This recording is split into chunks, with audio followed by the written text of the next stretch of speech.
All right. Hi, everybody, and welcome to Blessings Women's Empowerment Benefit. We are super excited to have you guys. It's going to be an amazing presentation. We have tons of ladies that have joined us together to unite us, inspire, empower, educate, and heal, which I am super excited. I don't know about you ladies who are here now with us. So if anybody's watching, definitely first and foremost, please share this amazing experience so everyone can benefit, okay? That's number one. If you guys don't know me, I am Jess Campbell. I am the owner of Blessings Wellness Center. I am also the publisher of Blessings Magazine and the producer of Blessings Radio, which is on 107.3 FM. I am super honored to be able to put this event together.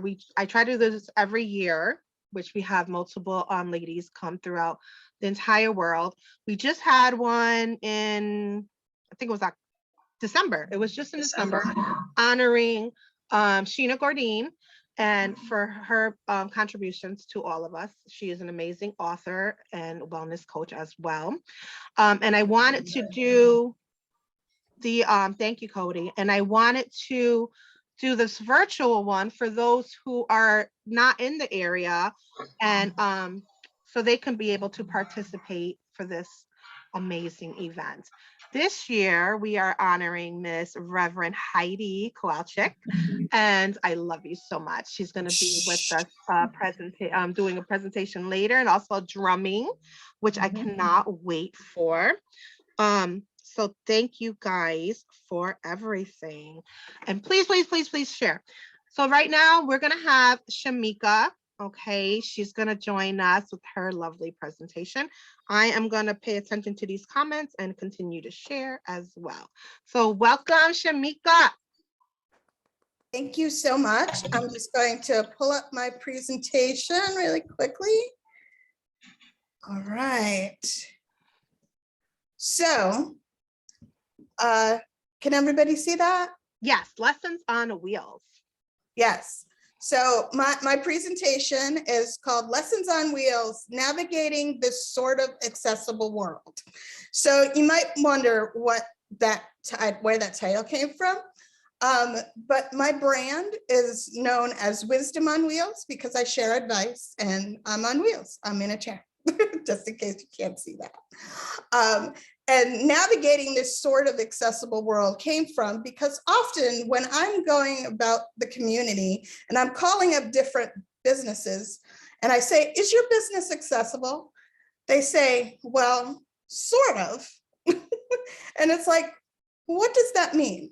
You can't be sort of accessible. You either are or you aren't. Exactly. So. Just like when we wanted you at the Blessings and think my building, unfortunately, is not wheelchair accessible. And I was so upset. I'm like, oh.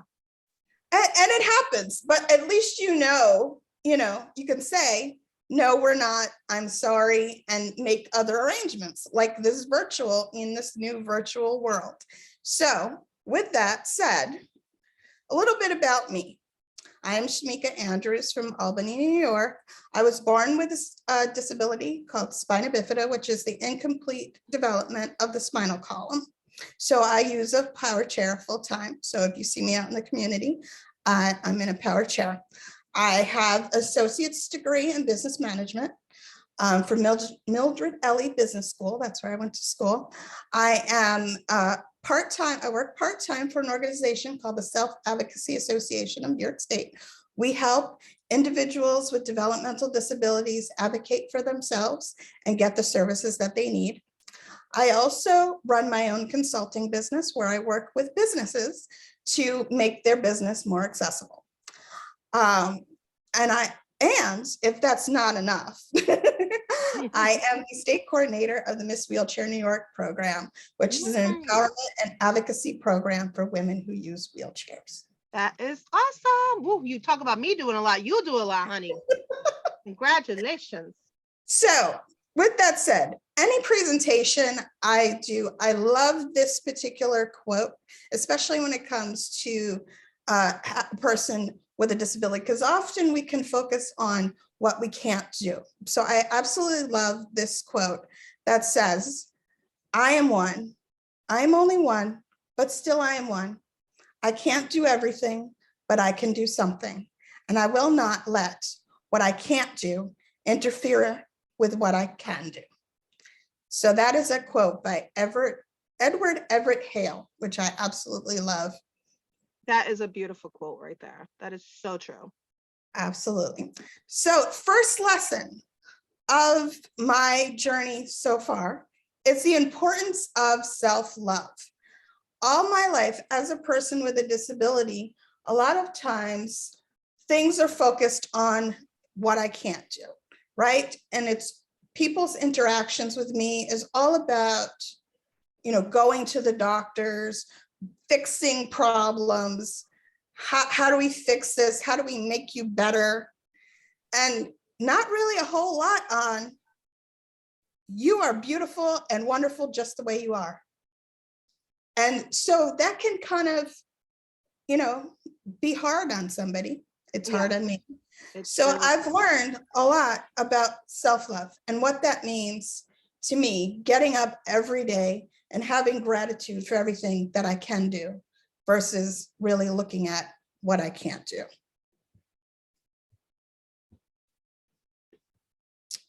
Ooh, sorry, technology.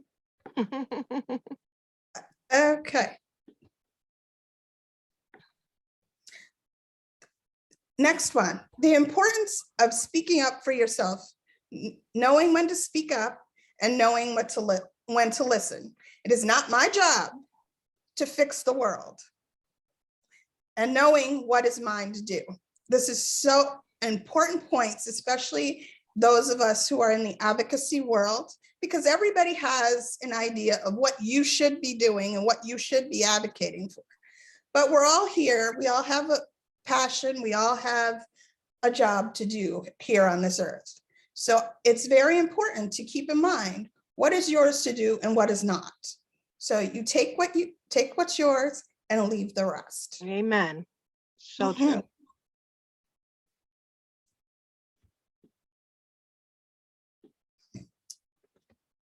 Okay, sorry, this isn't. You're fine.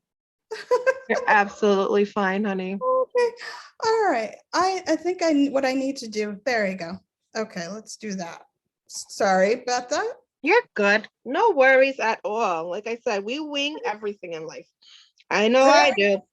Just okay, there we go. There we go. Next lesson, the importance of asking and accepting support. Independence does not mean that I have to do everything alone.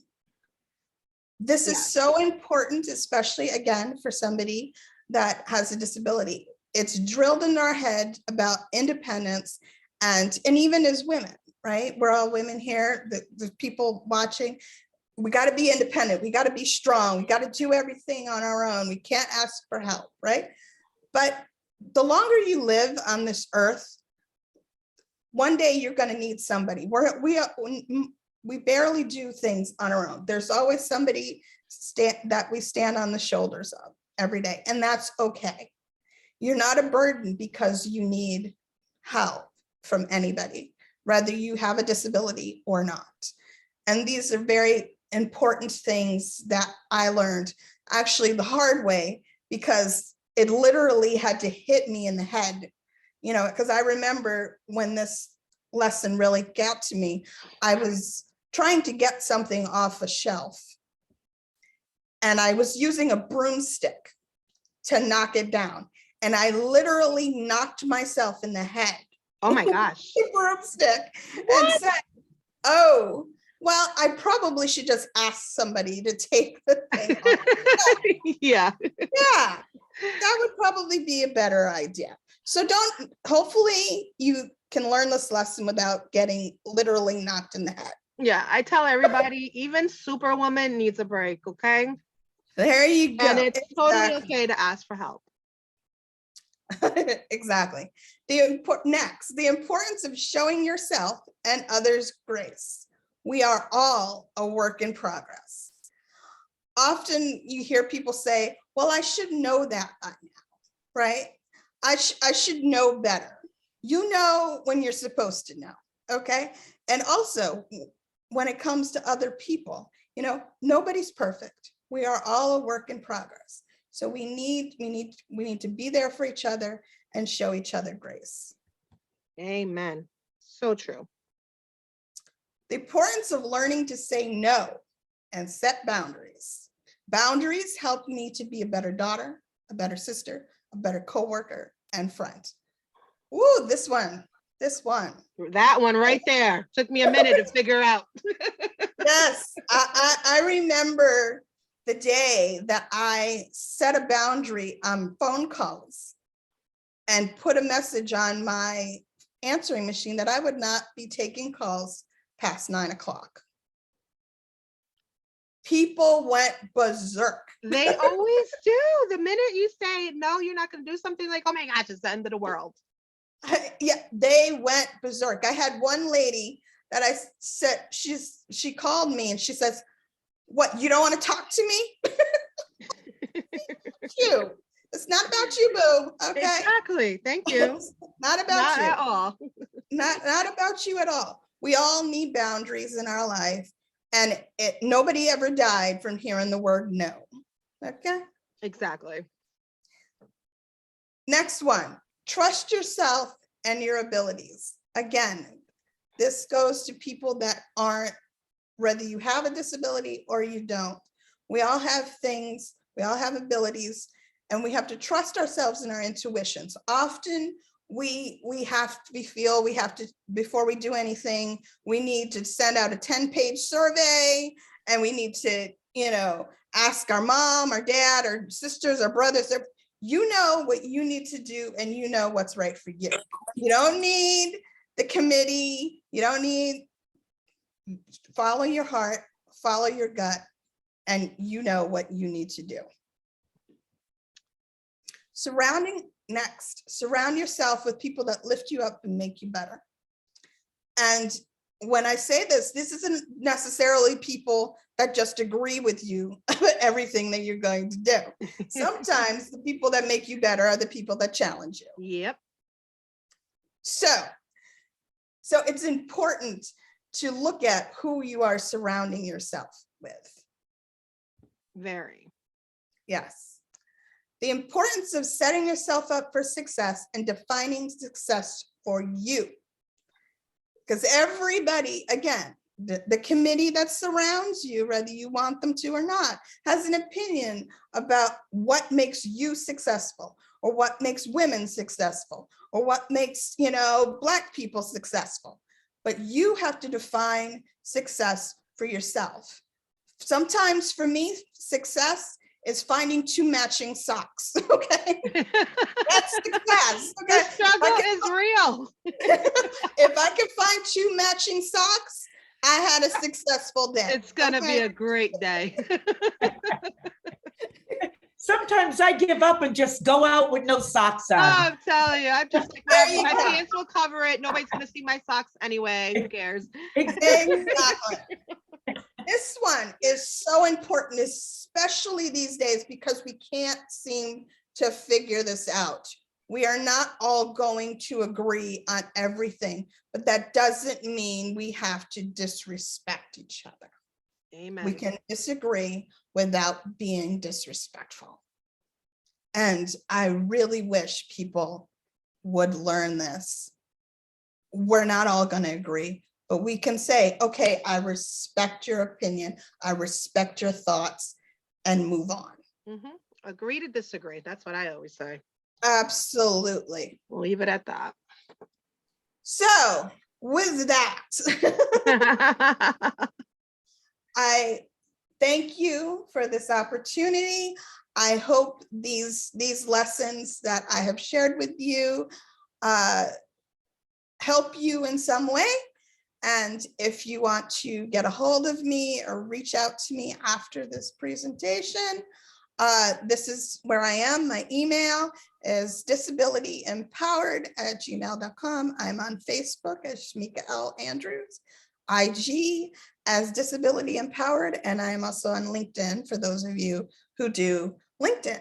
Again, I Yay! thank Jessica for this. Thank you, my love. That was awesome. Awesome sauce. Thank I love it. Love it, love it, love it. That was amazing.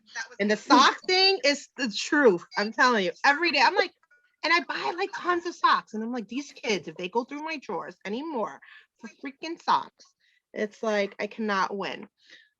And Yeah. hi, Nikki. I was just wondering. I'm like, hey, where's my Nikki at? So next up, we have the amazing Nikki, and she's gonna be joining us now, okay, to tell us all about her and what she wants to present, which I can't think off the head of my guys. I'm so sorry. I should have had it written down on that paper, but I love you. So Nikki, love you, babe. Do you have your microphone on, Nikki?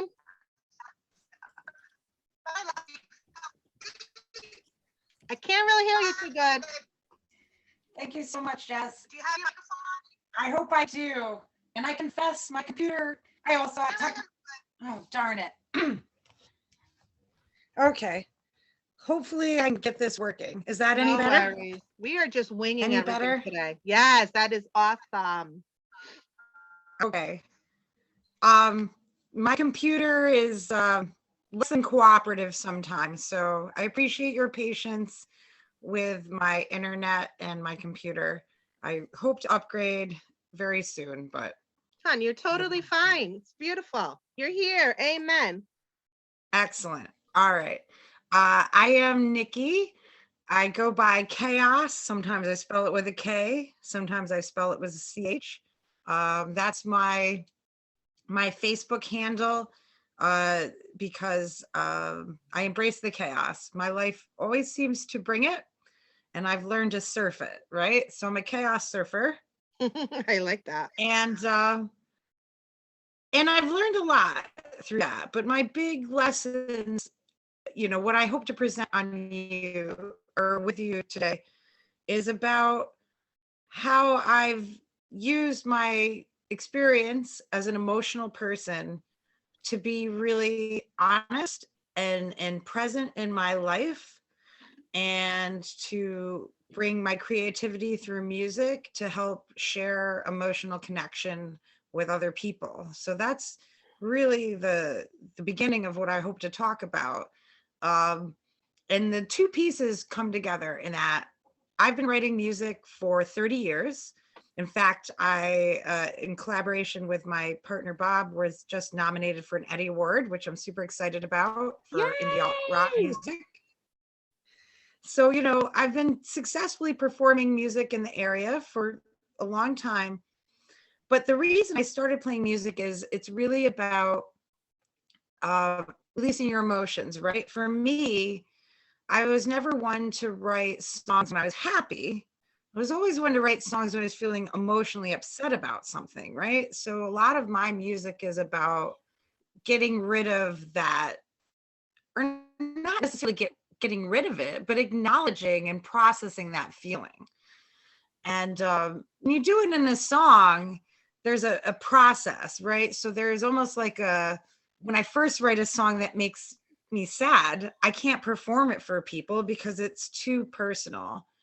And this really started to resonate with me recently because I had a lot of very negative things around my personal relationships, maybe in the past 5 years. And I've struggled with it. I've struggled with my own grief around it. I've struggled with my emotional reaction. I've struggled with the need to present myself as a together person and feel as if I need to be somebody I'm not, and hide things that make me feel sad or make me feel emotional.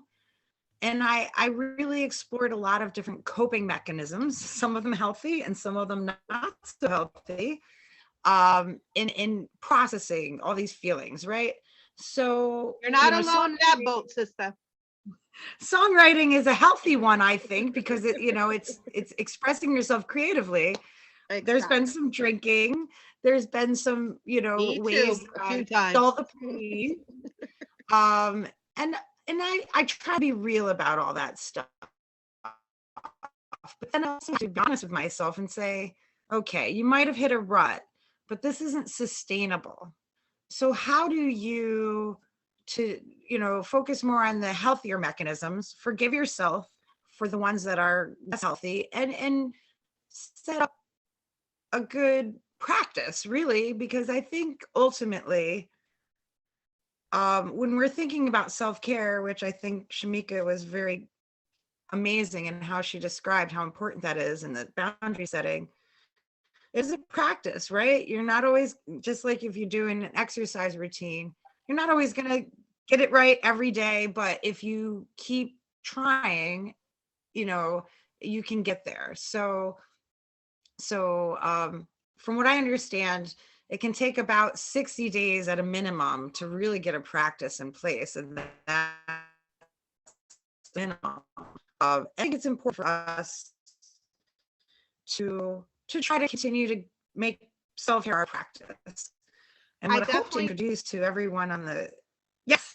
Oh, no, I was saying, got, I definitely set that intention on purpose this year to do more self-care, because I definitely lacked that in the last few years, without a doubt. It's a pretty amazing thing. I think in some ways it's because, I'd like to say it's a woman's thing. I think men handle it differently. But at the same time, like, we're all just taking on so much. And with the pandemic, there's just a lot of stress and self-care becomes something that, if it becomes an obligation, it's like one more thing you're not doing, right? Oh my God, and I'm going to make sure to do self-care, right? So that's a challenge. But one of the things I think that's clicked for me around self-care is the idea of crying, right? And I talked to Jess about this idea, and she really thought it was a good one. I agree, love it, because I think we don't allow ourselves that emotional release. And so even though I write, like when I'm upset, I write a sad song, but that might be everybody's outlet.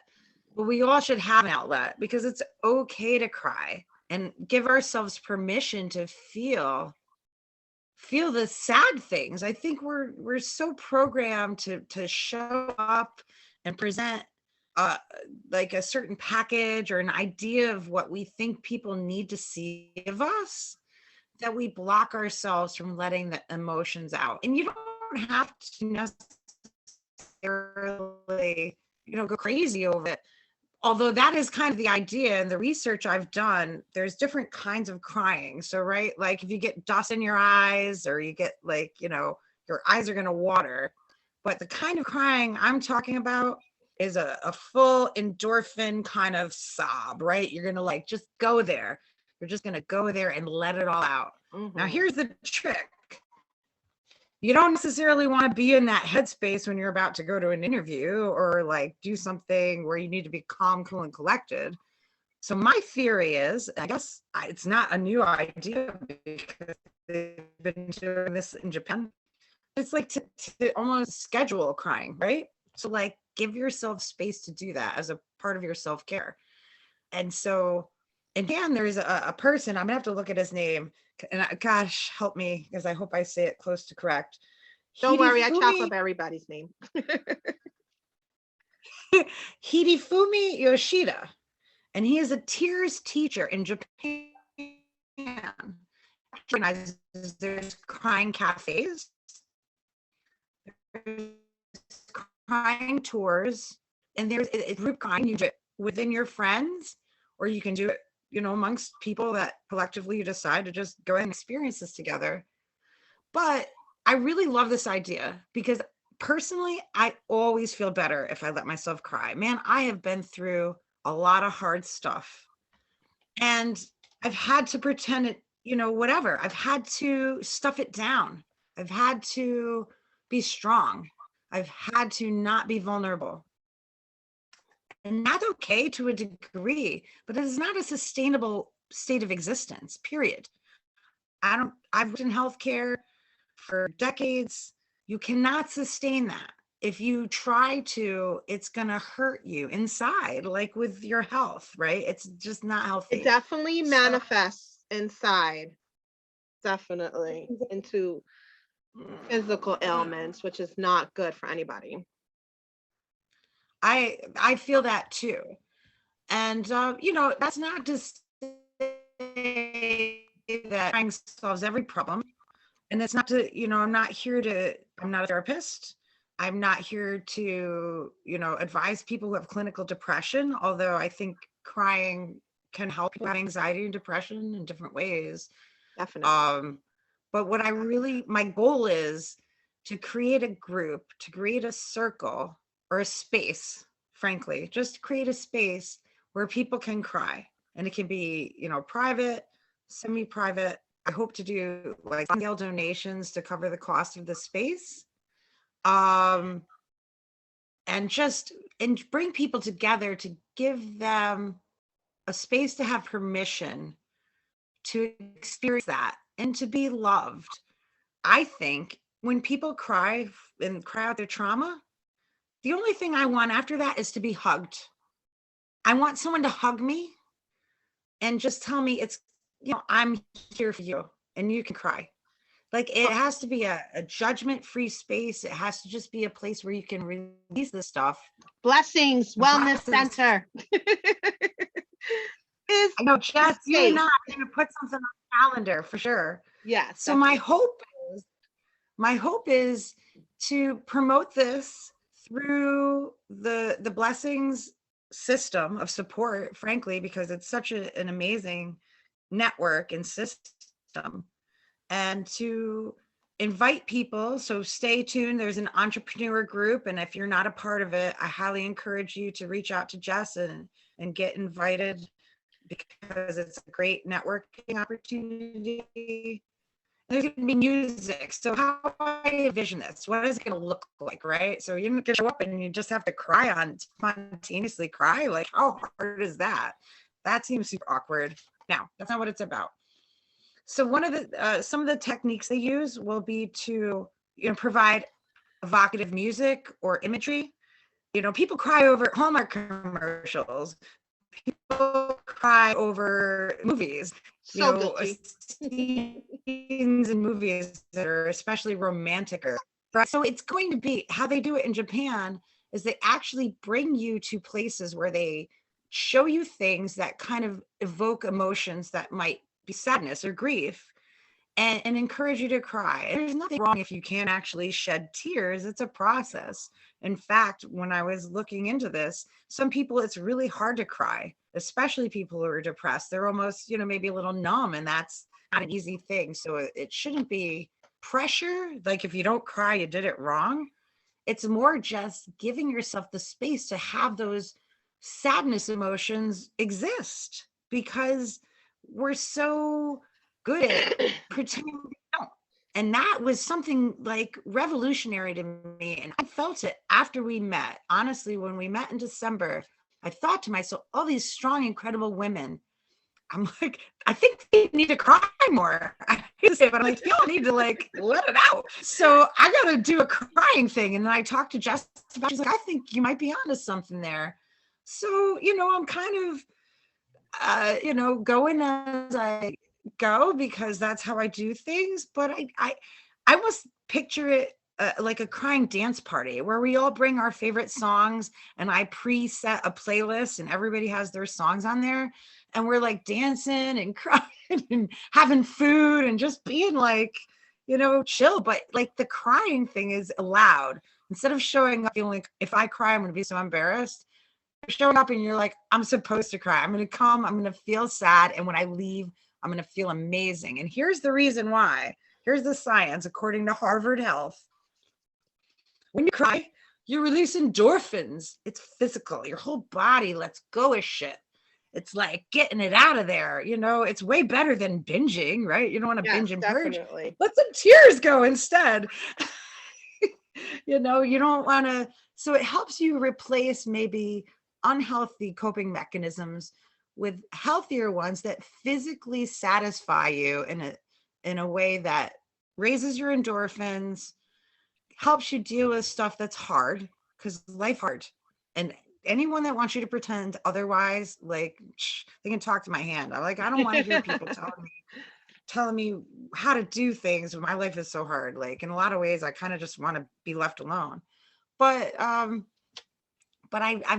been struggling myself with, like, I cry at everything. So at that group in December, my tears are flowing, but I felt it. It felt so good for me. And that was what told me that this is kind of needed. So It I definitely don't have is. a huge amount to talk about more than that. I could sing some songs. I could sing some sad songs. But I don't need to. It depends on the timing and the flow, because I think we might be running slightly early. But I'm Yeah. going Feel to free to advertise sing if this. you want, or we can all just chime in. I can put everybody else in and get their views on it, obviously. Anybody else want to chime in? And I'm looking at the Facebook comments, so definitely chime in there as well and And see I see their lose intake on it, posted a book. The body keeps the score. So thank you for sharing that, because I agree. That's really kind of getting to the heart of why I think this would be so helpful and healing. I personally don't know anyone who's not impacted by trauma today. I'm sorry. Everybody. If nobody was, Like, then Corona you did can't it for us. COVID. In 2020. everything, we have family members who die, in different times, sometimes expected, sometimes not, that we're close to. That's like, a universal trauma. And then the pressures of society on top of that, and the expectations to exceed, and all the people of color who are being mistreated in society by police. Like, I mean, I can't read the news. The war in the Eastern Europe, everything, like, Everything. overwhelms me as with sorrow, which is why I write Yeah. Well, that song. definitely being So on lockdown the past pretty much year, 2 years. It's hold on one second. It is it definitely put people in a position where they're alone, and they had to come to terms with items or things that basically they dug deep and buried, came to light. So that's why a lot of people, unfortunately, started using different avenues to cope with it. Some not healthy, some healthy. Like, I started painting a lot more, started doing different things, um to really heal all those emotions, you know what I mean? But some people unfortunately chose other avenues that we know are that not so good, but I think with the COVID definitely, put us all in the category where we can say we suffered some kind of trauma from that we need to still release. So, your crying expo, or whatever you may call it, is definitely a perfect place to do that at. I appreciate that. And I think you're right as far as isolation in a lot of ways that we've felt through COVID. It's been hard, and it's made us be alone with ourselves more maybe than we're used to, which really gives you a chance to self-reflect. So the space will be non-judgmental. It will be, in a way, a celebratory space. I want people to associate crying with actually a good feeling instead of a negative feeling, because I think it can be very healthful to allow yourself to access that part of your emotions. And that's my overall goal. Definitely. And So I will tell be people, adding yep, stuff. tell people how they can get in contact with you, babe, and where they can find your Okay. music, which is amazing. Love it. Perfect. I'm glad you brought that up. So on Facebook, I'm Nikki Chaos, Kaos. I had to spell it that way because they didn't let me spell it the right way. And I was like, fine, chaos, doesn't matter. Exactly. All the same. So Nikki Chaos on Facebook, you can private message me. I'm old fart, so Facebook is the main way to do it. I'm the same way. I just can't created a TikTok account. I'm like, okay, let me Oh my jump God, on I this have to do bandwagon. that. I have to do that anyway. But I, in addition to the crying thing, which I'm definitely going to get off the ground and arrange with Jess and put a poll out there to try and figure out when people are available and what they're interested in, what format they're looking for, and dates. But beyond that, I'm a musician. I'm a music teacher. I can teach you how to express yourself through singing. I can help you learn guitar. I can help you learn music production and songwriting. So if anyone has any interest in voice or guitar or music, also contact me for that. My rates are $1 an hour, basically. You want 15 minutes, $15. Oh 30 my minutes, gosh, that's $30. insane. You are a blessing. I want people to get their music out there. It is so important. If you feel like you have poetry or music, I've been writing songs. I just got nominated for this award. I'm feeling really good about that. Yay, congratulations. For a long time. But the main point is to help other people do it. I don't want to be in like a bubble. I want to be in a community. So, reach out to me, friend me, hit me up if you need a girl who cheerleads in your mailbox every once in a while. I'll be that girl. I'm your cheerleader.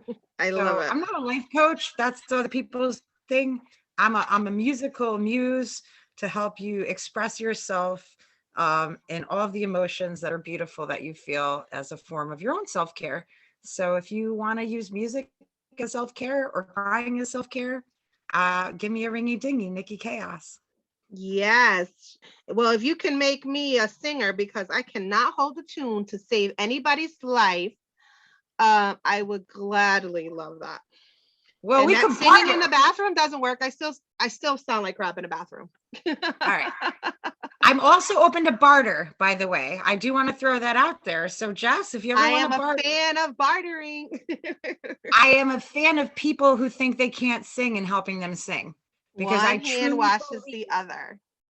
I truly believe everyone can sing. It's more natural for some than others. So if you think you can't sing, They got auto tune for that. I'll see what we. No. You don't need no auto tune. You need your heart, your soul, your breath, your lungs, your I belly. sound like Rosie Perez. I don't know if anybody want to hear that screeching sound. It's all about finding your personality and making it work, baby. Definitely. Totally. Thank you so much, All Nikki. right. Love you Well, and appreciate you. I got Thank you, you, my sister. darling.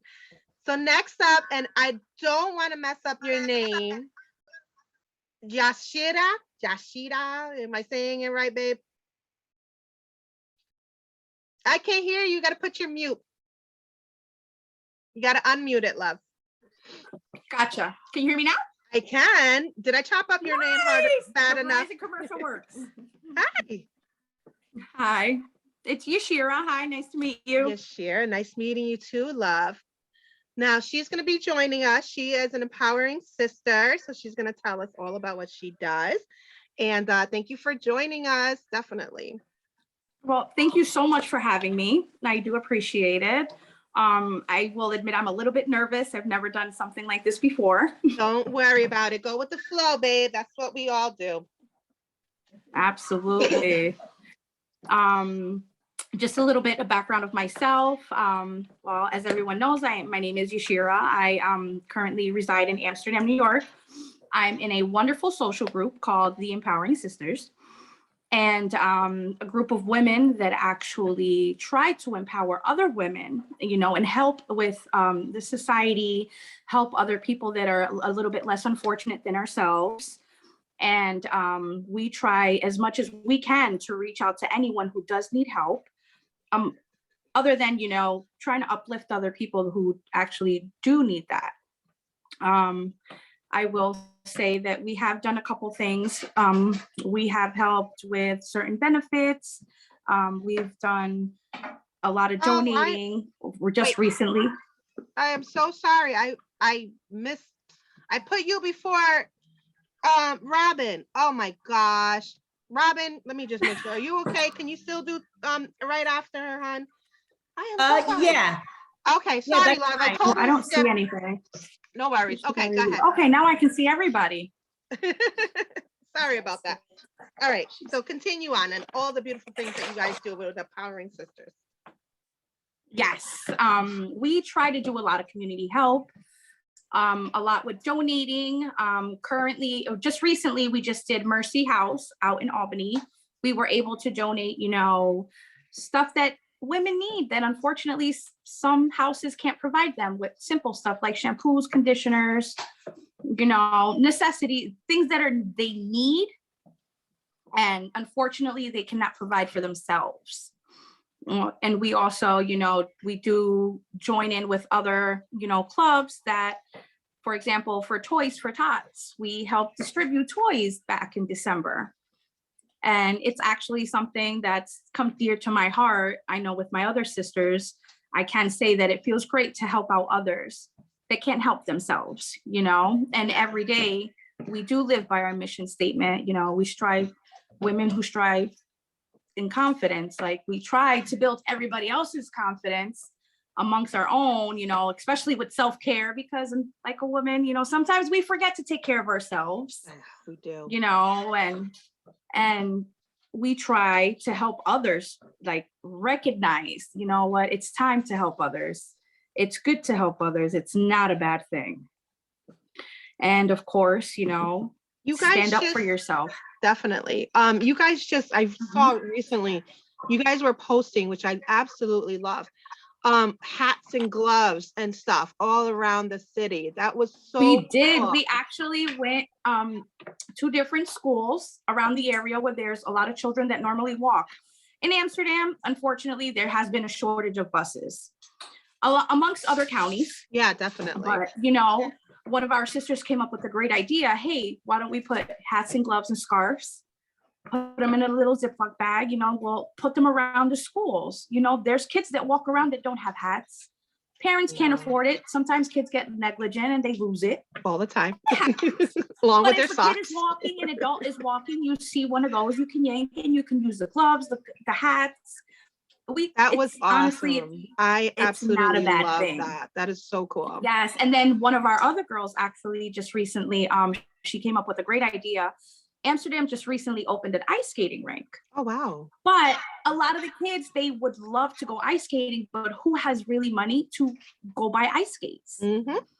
So one of my sisters, Sassy, she actually did a great job, reached out to another ice skating rink, to see if we can get, certain donations with skates. And we were blessed enough that we had skates donated to us, and we were able to sit there, put it online and get the word out around town. Hey, hit up such and such, let us know what size. And it actually was a great hit, because we went there twice to go get skates, and wow, basically like not even a couple pairs left. That's and now so cool. other kids are being able to enjoy the ice skating rink. Definitely. So we try to get out there. We try to get our names out there, try to help out as much as we can. You're doing an amazing job. You are. You're making a difference. Even if you touch one person or 100 people, the intent that you have behind it is powerful. So I'm super grateful for all of you. Absolutely. It's amazing. It's a good feeling being able to do for others what they can't do. Yeah. It's a different feeling. It's something that you can't describe. It's positive. Yeah. It's something that, you know that you can touch someone's heart, not necessarily like being there at all the time, if that makes any sense. It really does. Trust me, I know. But I mean, even when we decide that we're going to adopt a family for Christmas, we all get together, we pick a family that we're going to give to the less fortunate. And we sit there and we donate toys and clothes and whatever we can to children that can't, like, because some families really can't. They can't afford a lot. Yeah. And it's heartbreaking, but we are looking forward to doing plenty of other positive things this year. We have a lot of things in works, in which, if anybody, please, I encourage, go to Facebook, Empowering Sisters Social Club. It is on Facebook. You will see the rest of my sisters there. We all do have separate pages. You can always hit the inbox if there's anything that you would like to collaborate, or maybe any suggestions, or maybe someone that needs something, or someone that just in general, like, hey, can you reach out to this person, around your area? Just let us know. Go on Facebook and hit like to the page, share. Yes, like, share, and we'll and definitely invite do the people. same. Definitely. Absolutely. Absolutely. Thank you so much. So your Facebook page is Empowering Sisters. Again, one more time. Okay. Empowering Sisters. Yep. Awesome. Make sure you guys follow that page. Thank you for everything that you're doing. Do. Thank you so much for having us. It's Empowering Sisters Social Club, SC. Love it. Love it. Love As soon it. as you see the butterfly, you will see us. I There will you show you go. real quick. Yes, definitely do Yes. that.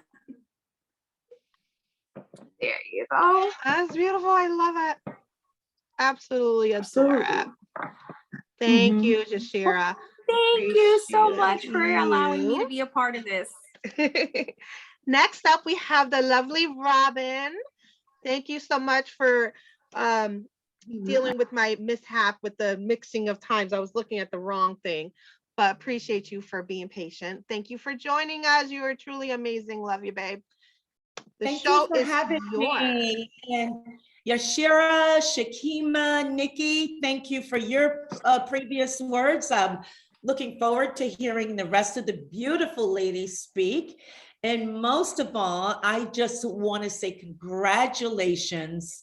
A lot of peace, love, and light to Reverend Heidi Kowalchyk.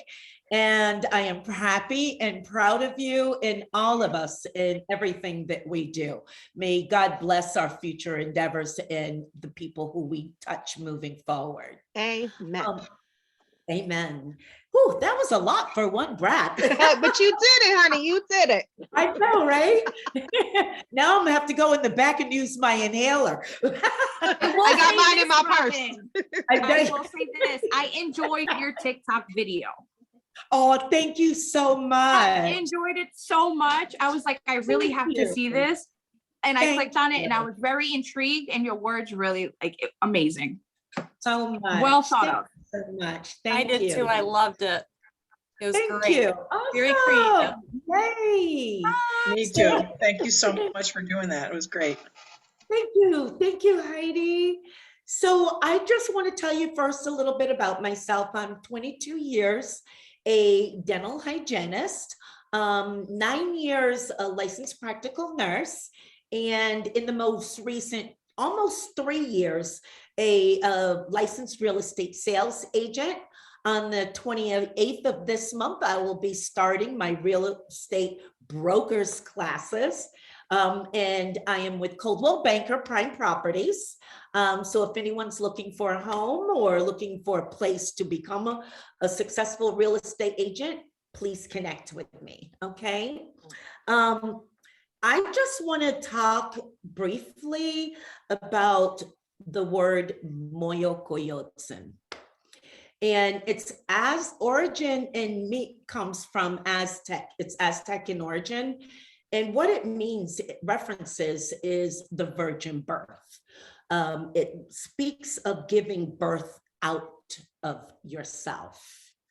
In more urban translation, speeding back up to 2022 and everything that happened between then and now, Moyokoyotsen talks about she who recreates herself. And this is a word that I'm so passionate about, because it really talks about growth, and growth in a sense of spiritually, physically, psychologically, emotionally, mentally, and let's not forget this or put this in a minimal category, financially. Okay. Yes. Yeah, that's important. We should not be the women who we were when we were 15. We should not be the women who we were when we were 21, 30, 40. I'm almost 60. So there has to be some growth in there. If you look great for 60. Seriously. Oh my gosh. That's insane. What's the secret? I'm getting to that. Get to your level at that age. Thank you. Thank you. So Moyokoyotsen, I've had all those, it first also refers to we have to make a decision. I know in my life, the times that I've had to make a decision that something needed to change, I was only brought there on my knees. I was dragged there. I was scuffed, cut, scratched up, and from whatever situation it was that life brought me, I had to be brought down to almost my lowest before needing to make a change, and a serious life-changing change. It's easy to stay comfortable and celebrate when things are good and it's all happy, but it's those times when we're stuck, we're in pain, we're hurting, that we have to get our moyo koyotsen on. I want to also talk about the process of birth, which some of us know. Birthing is a painful process. Growth does not happen with a cupcake. Growth involves requiring some change, some commitment, some decision making, some perseverance in doing things that we are just not comfortable enough with until it becomes comfortable. With that growth and needing to change through those moments where I was thrusted into darkness, into pain, I had to really sit back and quiet things. I think at my age right now, I am more quiet than I have ever been in my life. I seek quiet in my home. I seek quiet in my prayer. I seek quiet. I won't say so much in conversation, but when I do say seeking quiet in conversation, it's those moments where in order to have a conversation, you have to pause and you have to listen. I did very little of that previously. And it's important to listen and to pay attention. So all of that for me is part of that moyo koyotsen. I had to also learn how to pay attention to my patterns. A lot of my patterns went hand in hand, side by side with my decision making. And it was always my decision making that put me in a position of where I was at and where I am and where I'm going. So I have to wake up and understand the choices that are in front of me day by day, moment by moment. With this moyo koyotsen, I'm just going to give you an example that happened not too long ago. So being a mom of 5, I do need to say that I'm estranged from 4 of my 5 daughters. And, God will fix that if he sees fit for it to be fixed. It's not my problem. You know what I mean? And getting there was a big process. Okay. I will not be nailed to the cross for nobody no more. Yeah, and there amen. is such a thing as blocking, deleting, disowning, whatever it is, I will do it to keep my current peace of mind. That's it. Yes. So I remember when my youngest went to school, she got a scholarship to St. Rose for $112,000, a full ride. And I was so happy. I was able to control the fact that she picked a college that was right down the street, right? See, because I was kind of a bully mom too, like you do as I say, you say as I do, and don't you dare back talk, that kind of stuff. Don't you sass me type of thing, right? Old So school, she was baby. glad- Old school. right. Exactly. We need more of those moms. Right. And I remember like when she left, I was left home like too much quiet. Like, what do I do now? I didn't realize how much I loved being a mom until she was gone and I was left in the home alone. I didn't realize how much of myself was involved in her being her mom until she was gone. I'm getting weepy because I felt like nothing. I had nothing. What was I going to do? So I kept making pans of baked ziti, and I go up to St. Rose, the college mom now. I had to be all the other college kids' mom. I had these all adopted college kids now, and I just was so in their way. And, but they all loved me, and they all loved seeing me, but they couldn't wait till I left. Okay. But I remember one time my daughter said, Mom, I'm gonna walk you back out of the dorms, right? She was living on campus. And when we got to the car, she said to me, Mom, can I say something to you and don't take it no kind of way? And I said, sure. And the way her words came from her digestive tract and to her throat and out of, it was almost like a kind of thing, but she said, get a life. And I just was like, and I wanted to cry.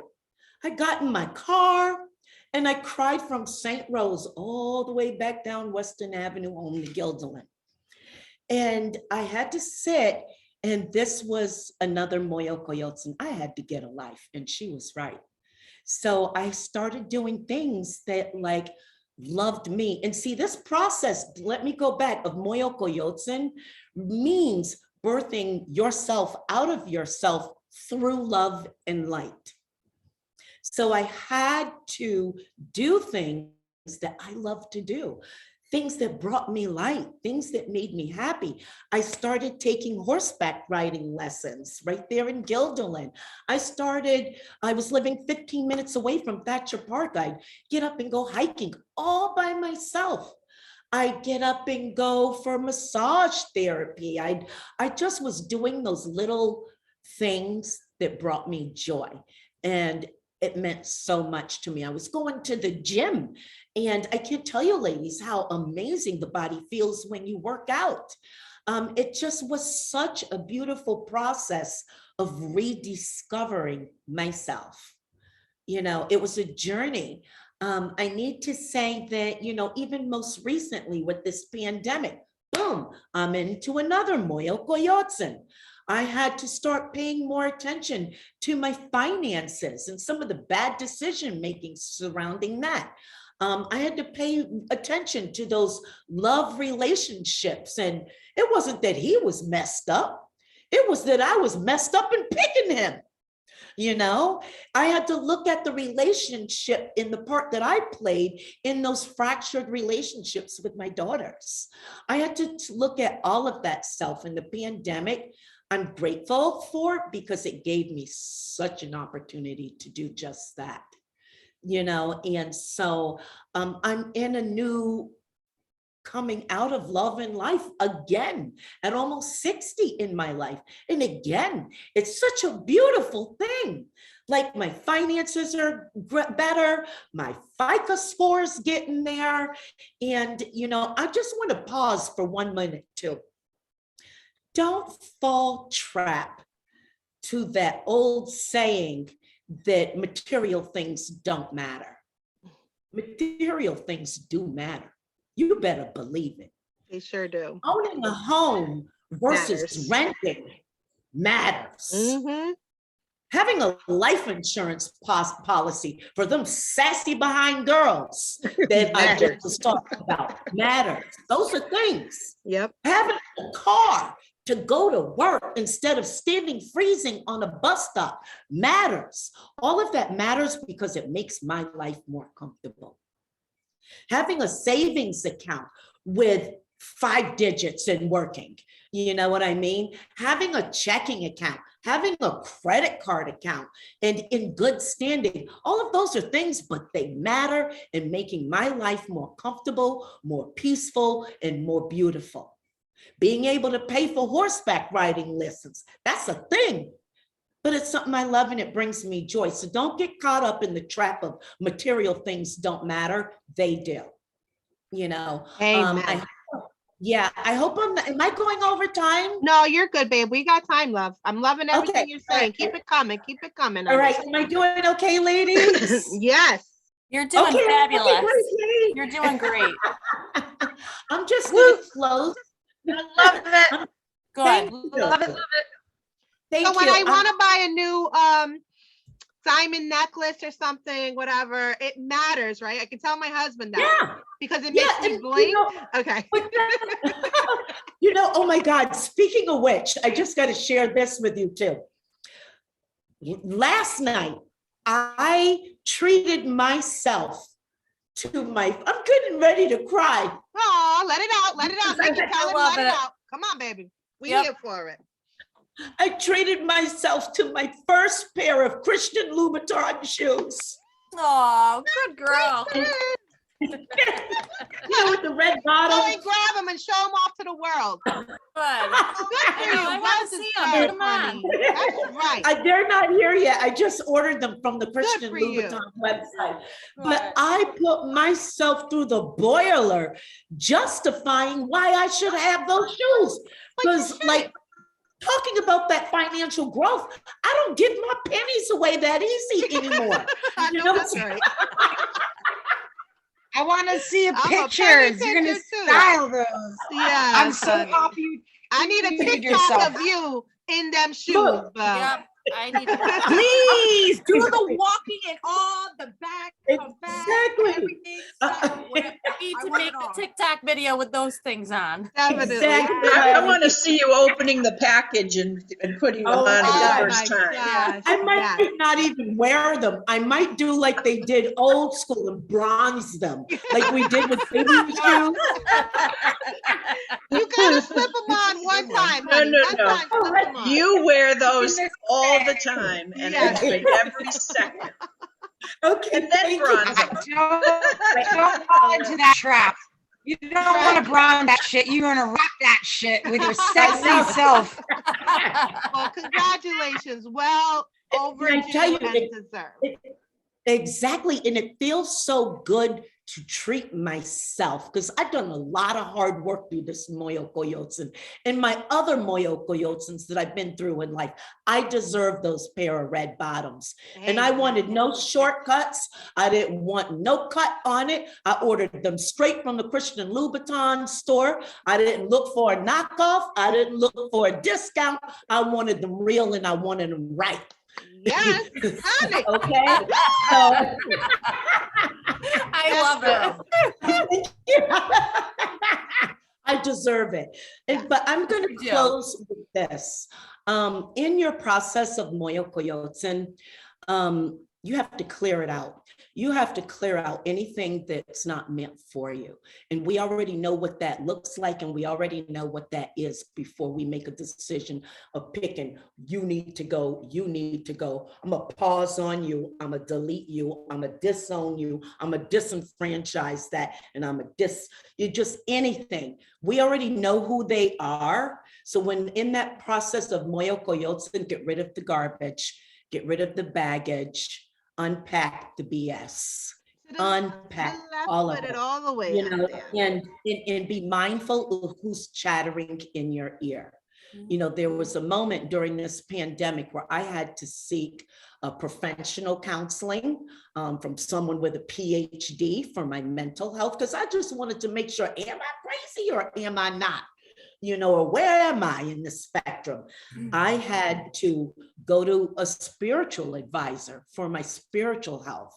I had to talk to a financial advisor and a credit repair specialist so that I could work on that financial growth. I had to go to the gym, and because I'm already an athlete and have that physical training, I already know what to do, but I had to tap into that. If I didn't know, I had to get on board with a physical trainer. I had to, you know, just put all those with my business in real estate.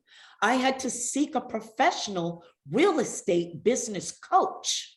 So if I had to put all those major pieces in place to put me where I want to go at the end of this Moyo Koyotsun. It's always a process of growth. It's always a process of changing. It's always a process of blooming and walking in love and light. And with that, I thank you, ladies, and I thank the audience for listening to me. And thank you for having me, Jessica. Congratulations again, Heidi. Oh, thank you so much, my love. That was amazing. Very good Sweet job. and well Thank you so needed. much. Definitely. Thank you. Thank you. Thank you. Heidi, are you ready to start the drumming? If not, we can just chit chat for a little bit. Totally up to you. We are running a little earlier, a few minutes, about 8 minutes, but Hey, I'm here and my drum is sitting right next to me. So whenever you want me to start, babe, I'm here. let's get the drumming. Everybody, this is the honoree, Miss Heidi. She jumped in a little early, because she wanted to do this drumming for us mid-segment.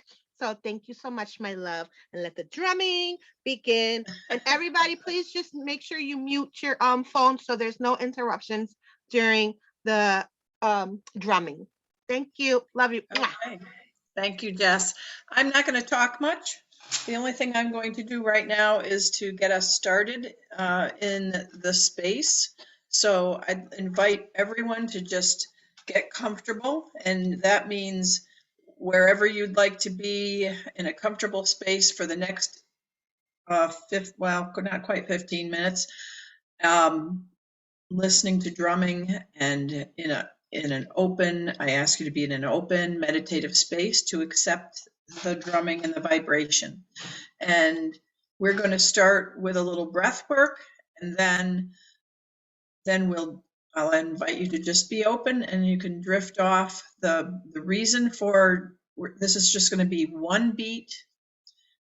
So what happens is our mind gets entrained in that one beat, and it allows us to focus on the beat instead of all the other thoughts we might be having in our mind. Things come in, just let them go and just focus on the beat. And you may take a little journey. We'll see. I'll let you share a little bit at the end. So I invite you to, if you want to close your eyes, you can get comfortable in any seat, or you can lie down, whatever is comfortable for you. And if you're sitting in a chair, I invite you to put your feet flat on the floor. Relax your hands. Close your eyes if that's comfortable for you. Relax your cheeks. Relax your forehead and your shoulders. Drop your shoulders. And let's take a deep breath together. In through our nose. Exhale with a sigh.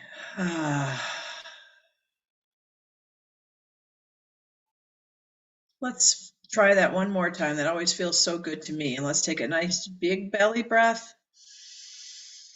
And exhale with a sigh.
And stay for a minute in that meditative space.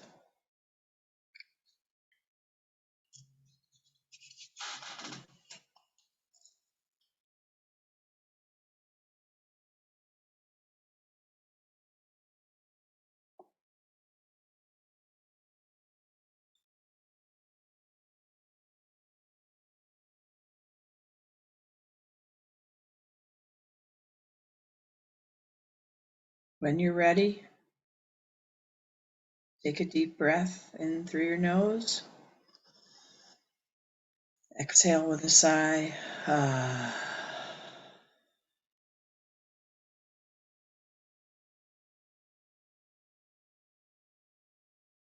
When you feel comfortable, turn your attention to your eyes.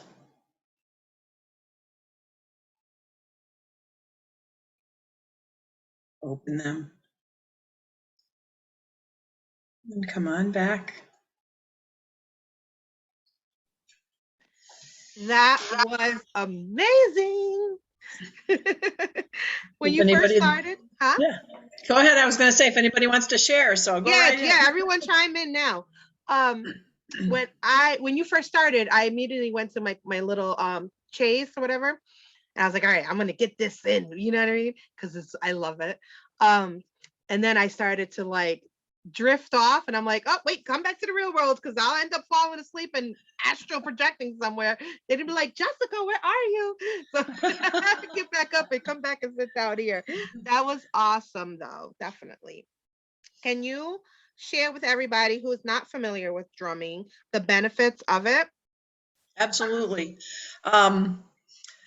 My husband John and I are we founded a ministry called Ripple Effect Spiritual Therapies, and we do energy healing, and we do other things I'll talk about later. But as far as the drumming goes, we lead drum circles for all over the community, actually all over the country. We've done it in different places. And particularly this drumming is a little bit different than the others, but basically all drumming helps us build endorphins. So we feel good when we're drumming or when we're experiencing the benefits of the drumming, because drumming, everything's energy. So energy's flowing. When we're drumming, energy's flowing. And so in particular, this drumming is one beat. And as I mentioned in the beginning, our mind gets untrained in that beat. After a while, it just automatically does, and we focus on that beat instead of my husband always says 60,000 thoughts a day we have going through our mind. But when we're drumming and we're listening to that drumming, those slow down. So even if thoughts come in, it's easier to just brush them aside. And so then we start to relax. So not only does our body build endorphins because of the drumming and the vibration and the energy, but our mind is relaxing. And drumming, scientific evidence that shows drumming helps us relax, helps reduce our blood pressure, reduce anxiety and depression. And this particular drumming, especially if we do it for 20 minutes or more, takes, like Jess was talking about, taking her on a journey. I was getting ready to go. Puts our mind in that waking dream state that helps us to relax, helps us get into that meditation and maybe possibly take a journey. Yeah, so, I felt it. I was like, I'm about to shoot off. Hold on, let me get myself back together, because I'm going to be gone in a whole nother astral plane. And they're going to be like, where is she? What's going on? The drumming stopped like 5 minutes ago. So we have some of those 20-minute drum journeys on our Facebook page, Ripple Effect Spiritual Therapies. That's our website. Ripple Effect Spiritual Therapies Facebook page. We have some videos of those drumming, of us doing the drumming. We have lots of videos of different kinds of drumming, because we do community drum circles, and we do a Spirit Quest drum circle, which is our community drum circle. We usually invite our son-in-law and our grandkids, and it's a little wacky, we call it. drum circle mayhem. But I love Because all it. I the do kids are love it. The little. energy is amazing. It really is. Yeah. Well, And you got the our 8-year-old. grandbabies drumming along. Oh It's yeah. so cute. I love it. Yeah, I love it. it's Love a it. wild time. So if you want to seek a little chaos in your life, there you go. And but then we have a Spirit Quest Drum Circle, which is more meditative. We have less of us talking and less of the insanity, and more focused drumming. And then we have our drum journeys, which is this one beat for the 20 minutes. I love So, it. Thank you so yeah. much for sharing pleasure. that with us. It was definitely a beautiful blessing, just like you are. Mwah. Oh, why, thank you. Hey, everybody here is a blessing. I feel such an honor to be part of this group that you put together. You build a beautiful community of strong and inspiring women, Jess, That's just the like you goal. yourself. Aw, I love you, babe. That is the goal. And don't worry, Heidi will be back because she is our honoree Blessings Woman of the Year. Aw. Next up, we have the infamous Miss Fatima, the mind shifter. Fatima, you with us, babe? I am here. Hold on. Hello, my darling. Ooh. I will have to move this. I was gonna say that's blocking the beauty from you. What are you doing, Bo? I We need to have see the beautiful Fatima.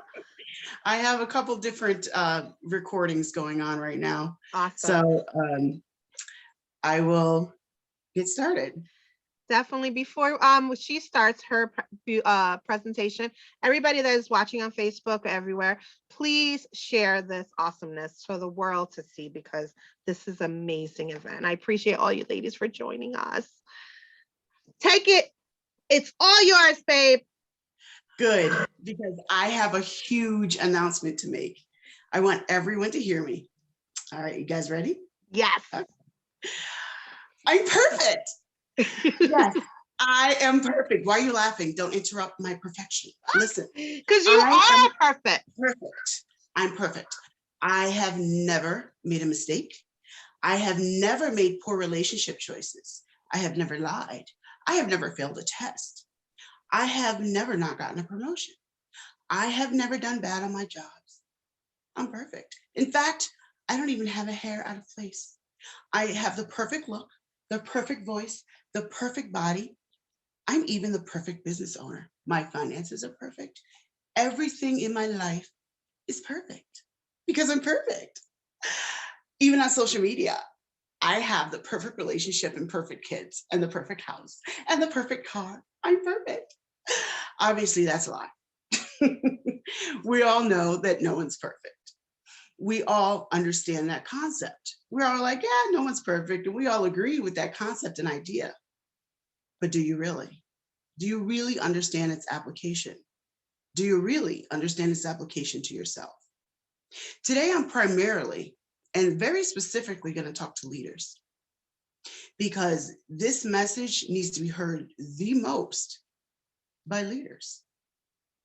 You see, as a leader, and let me clarify what that means. You could be a leader in your home by being the parent. You could be a leader at your school. You can be running for political office. You are a leader because you're a famous actor or singer. You're a leader because you own a business. Whatever your form of leadership is, don't expect perfection from yourself either.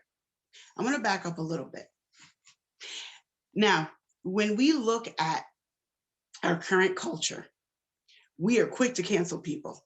Oh my God, this person did such and such back in 1856, and I'm just going to boycott them now.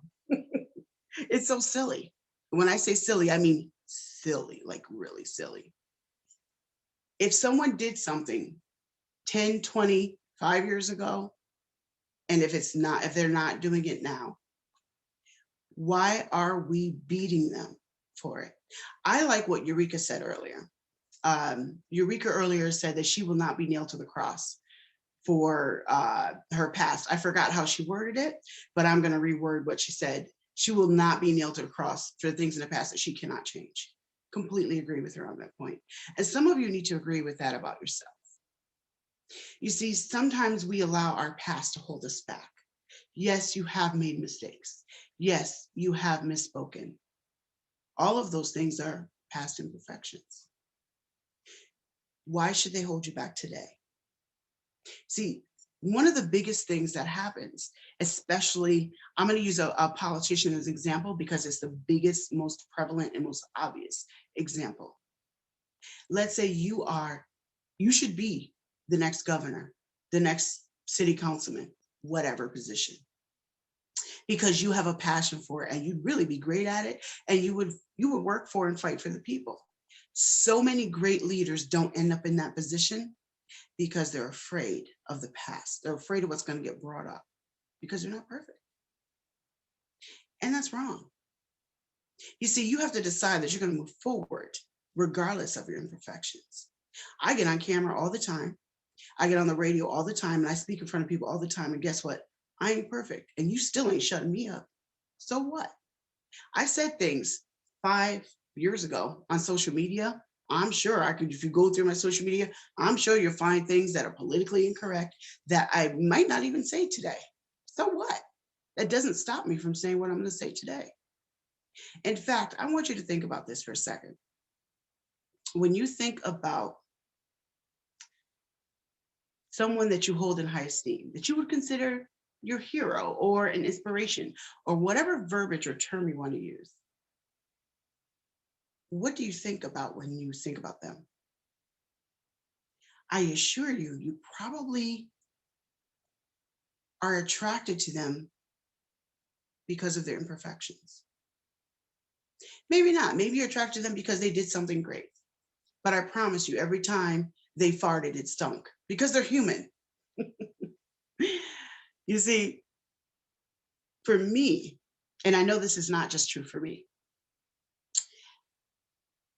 when I look at who I see in the public and I admire them, it is never because of how perfect they are. It is almost always because of a struggle or an imperfection that they have that I can identify with. You see, as leaders, some of you hide your imperfections because you don't want to be criticized for them. But that's actually a bad thing. Sometimes what makes people attracted to you is the fact that you're relatable. Perfection is not relatable. Perfection is not relatable. When you look at people who are doing well, we're happy for them. You're like, wow, I wish I could be like them. But they're not the ones that we stick to the most. We stick to those who are relatable. And as leaders, we, like I said, like to hide our imperfections. And it's primarily because we think that we can't show our weak side.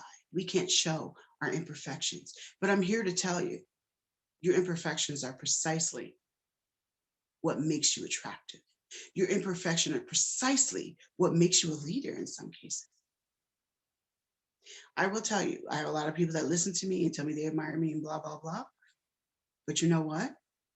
One of the reasons they do is because I'm raw and I'm honest and transparent, not because I'm perfect.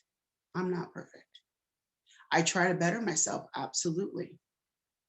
But I'm not perfect, and neither are you. And you shouldn't hold yourself to a perfect standard. I don't know who I'm talking to somebody. I don't know who I'm talking to right now, but somebody listening to me right now or listening to this message in the future, you are thinking about starting a business,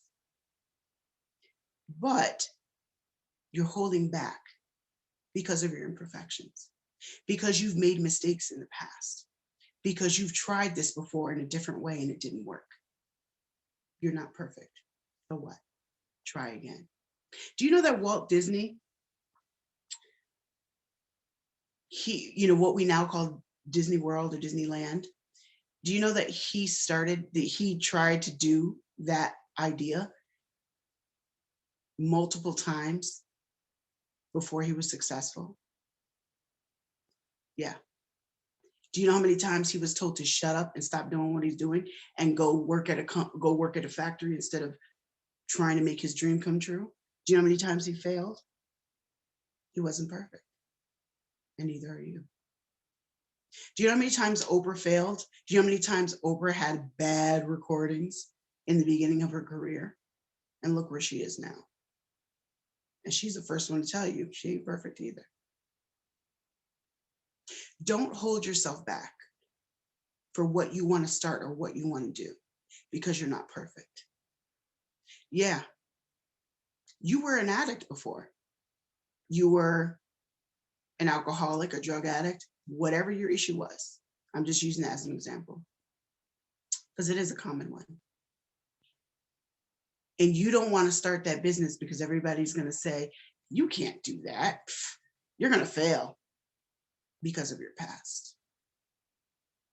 Don't allow that to stop you. You're not perfect, and that's okay.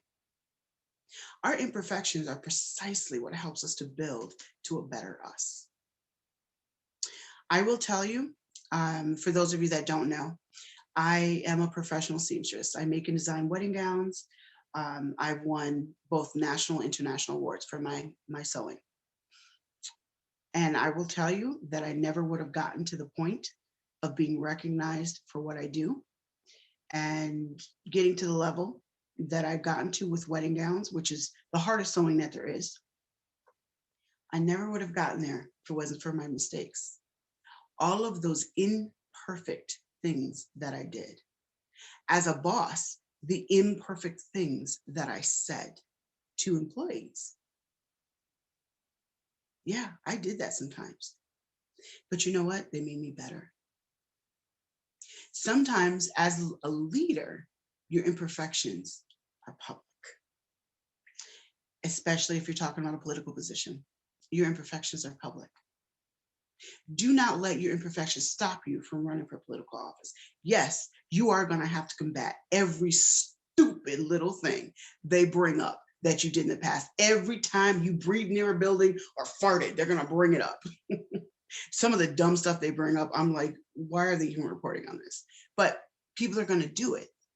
Keep in mind, it's primarily done by people who aren't doing anything. Keep that in mind. But aside from that, that's going to happen. Do not let that stop you from moving forward, because you know what? One of the reasons we are in some of the positions that we're in society is because the really good, strong leaders who are meant to lead us did not step up because of their imperfections, because they were afraid of what everybody was going to say and do and all the stuff they were going to bring up. So what? Do it anyway. Because at the end of the day, those who we respect are a large part because of their imperfections. You see, when we see you fall, when we see you fail, where we follow you and where the respect comes from is watching you trip and fall and get back up again. You see, your imperfections are what can help the people around you. Your imperfections are what help to build your next victory, the business you want to start, the church you're going to start. You see, people need something to relate to. And again, I'm talking to leaders right now of different kinds. People need something to relate to. They need to know, oh, it's okay that I'm not perfect. I can tell you there are certain things when I started my business that I would not let people know that I was struggling with. But then when I heard through podcasts or conversations about other people having the very same struggles, I didn't feel so bad about myself. It actually helped to build my confidence. See, some of you are not showing your imperfections because you don't want to look bad. Be raw about it, because those imperfections are precisely what gives us hope and make us realize that making mistakes is reality and we can do whatever it is that we're supposed to do. Perfection. What a concept, but never a reality. Be your imperfect self. Now, I want to balance that out. Sometimes people say, well, I ain't perfect, and they use it as an excuse to be lazy or be a jerk. I'm not saying that either. What I am saying, nobody should expect perfection from you, and you shouldn't expect perfection from yourself. What we should expect, and what I expect from people, is progress and effort. There's a difference between perfection and progress and effort. Progress and effort means you're going to stumble, you're going to fall, but you're going to get back up, you're going to walk, and eventually you're going to walk stable and steady and head to your destination. Perfection is not a part of that because it's not reality. So my point to all of you, and I'm again really specifically speaking to leaders, make sure that you don't hold yourself to a concept that's not reality. Make your mistakes, because you're going to make them, whether you like it or not, or whether you want to admit it or not. You're going to make them because you're human. I do a lot of things pretty well, but I'm going to make more mistakes because I'm human. Don't let them be what stops you from moving forward. Do not let other people who dangle your past over your head stop you from moving forward. When they try to dangle your past over your head so that you don't move forward, smack it down and keep on moving. Do not allow that. And don't expect yourself to never make mistakes. Don't expect perfection. Expect progress and effort, because that is the most you can do. And thank you, Jessica, for this opportunity to speak. And congratulations, Heidi. Thank you, my love. And that is so true. Me and Eureka, we were just commenting along right in Facebook, like, yes, honey, preach.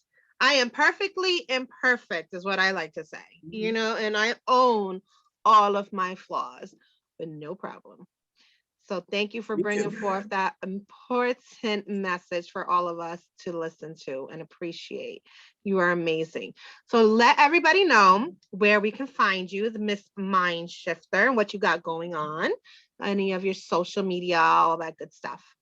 Well, you can follow me on Pinterest, which is the Mind Shifter. Fatima Bay, the Mind Shifter, sorry. I do have a YouTube channel, Fatima Bay, the Mind Shifter. I am also on Blessings Radio every Monday and Thursday with my segment called The Mind Shifter. I also write for Blessings Magazine. And I am also here on Facebook and Instagram as well, Fatima.bay_ on Instagram. And I friend everyone here on Facebook. So if you want to friend Fatima Bay or Fatima Bay 2 or Fatima Bay 3, I'll friend you as long as you're real.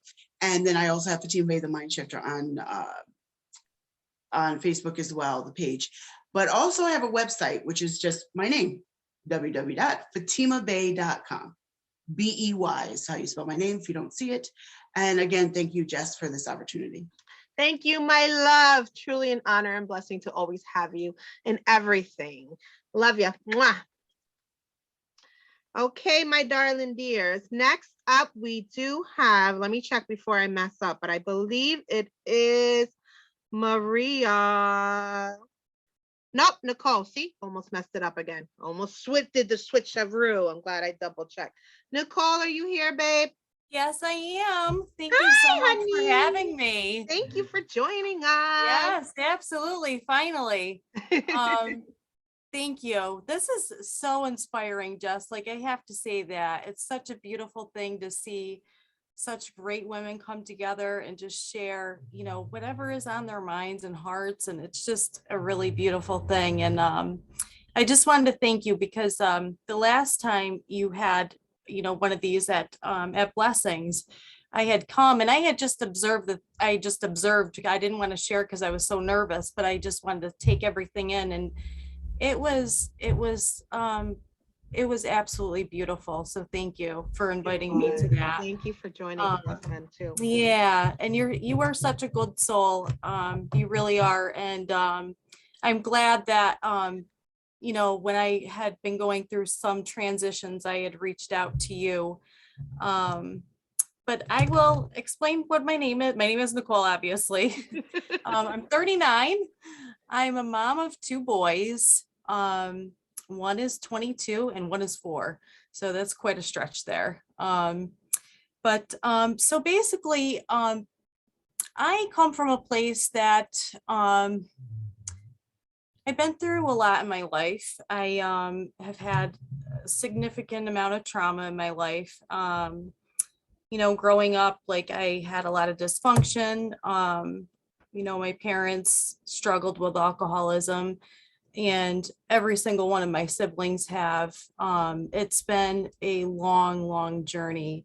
And I loved what Robin had shared earlier about, about having to stand up for yourself, no matter, what your past is, and having to, put people on pause. And if you need to shut them out or whatever, regardless if it's family or not, you got to save yourself, and I've really learned that. And that has been a journey for sure. I, as I was growing up, I had, I had endured some sexual abuse and, some other trauma as well, like physical abuse and stuff like that. So growing up, my self-worth was just crap. I had no self-esteem whatsoever. The people I sought out were people like the people who were around me, which a lot of the people, not everybody, but, you go through life and you try to find healthier things, but you just feel like you're stuck in this rut, because sometimes you just don't know any better. And it's kind of like what Fatima was saying about, imperfection. Everybody is. And I think that those imperfections allow people to really connect with each other, because it's like, oh, you're actually human. We're not robots. But my favorite quote is, and I saw it on Facebook one time, and it's always stuck with me. And it says, "Only dead fish go with the flow."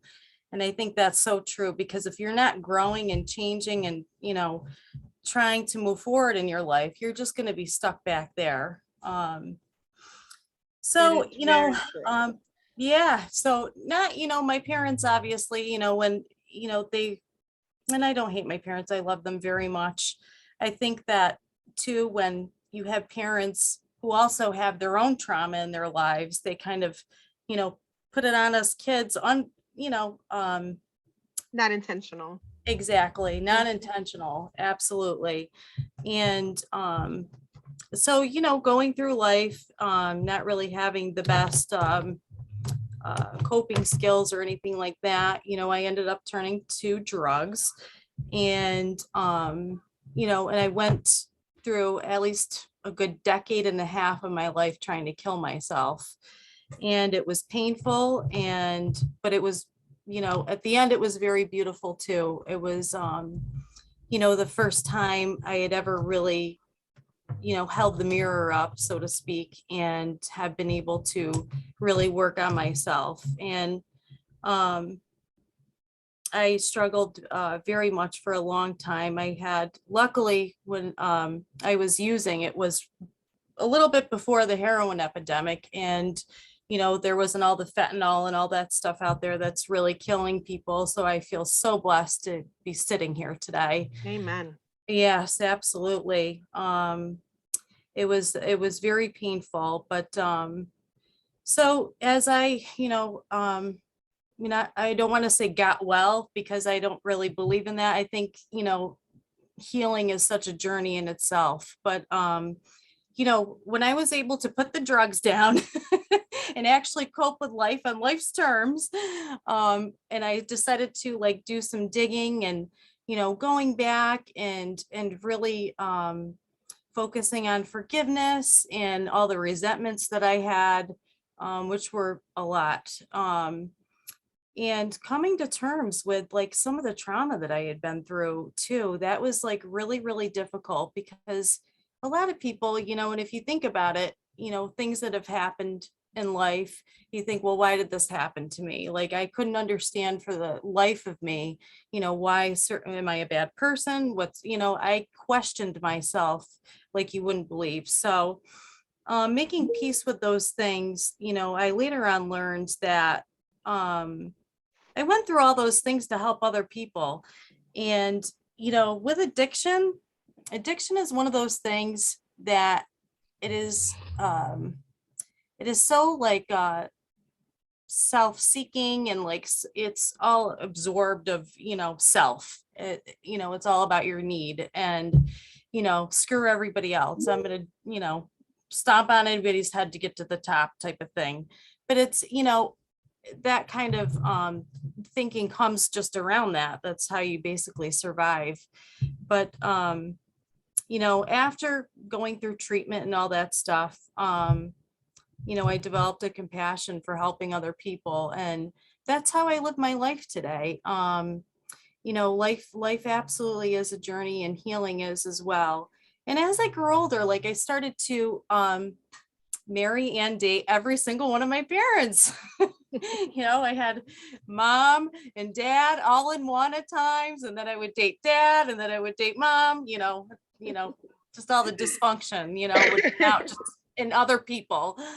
And for the longest time, I thought to myself, like, okay, well, if this is what love feels like, I don't want to be a part of it because it's too painful. And I had experienced that a lot in my life.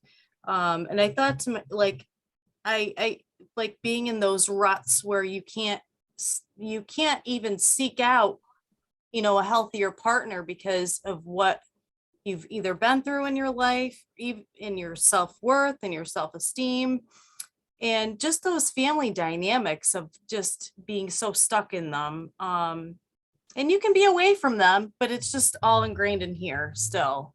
And so this last relationship I went through, I was with this person for 7 years. He's the father of my youngest son, Michael.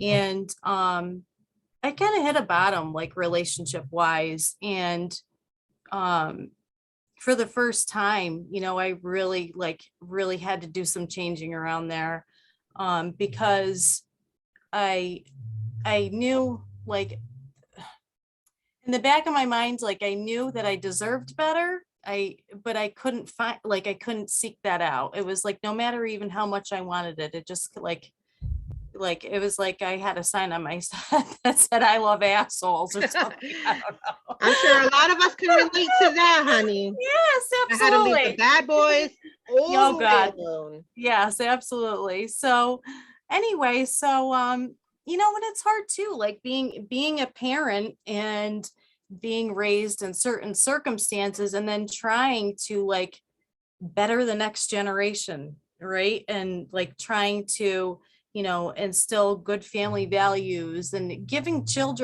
your children the things that you never got growing up, so in learning to do that, I'm so grateful for the healing people that have been in my path along the way, those teachers who've come into my life and have showed me other ways and how to live, and just it really has been a beautiful journey, and it still keeps like blossoming, which is so great. So after this relationship, I decided to really I thought to myself, well, okay, well, I'm done with relationships. I can't do this anymore. Like, this is just too painful. I'll end up freaking shooting heroin through my goddamn eyeballs. Like, I was done with it. And I decided to, I thought to myself, well, if love is not for me, like I can at least love other people, So I've been a substance abuse counselor too for 10 years, just to let everybody know. And I've helped, yeah, thank you. And I've helped family members all in this Capital District as well. I built a program a couple of years ago for family members who have a loved one that is struggling with addiction, that I had pretty much built from the ground up. And I love doing that work, because it is so selfless. And so fast forward. So as I'm by myself, I started to look into like some different spiritual practices. Like I had been a very much devoted Christian for a really long time, but I just felt like there was more, not that there's anything wrong with Christianity or anything like that. I love all religions, I really do. But I just felt like there was something more. Like, so I started to, open my eyes to different things. And of course, when you do that, the universe just speaks to you with what you're looking for, which is such a beautiful thing all in itself. So I went and started doing Reiki, and I got, I certified. I'm a Reiki practitioner now, master Reiki practitioner. Yay! Yay! And which is such, oh my God, such a beautiful, beautiful thing, to be able to help people on a whole nother level, besides like counseling. So as I started to do Reiki for quite some time, and I pretty much did Reiki on everything. I even did Reiki on this poor cat. I'm like, lay it down. I'm Reiki trying to feel your everything. chakras, man. Exactly. Charcuterie everything. I'm with you with that, sister. Yeah.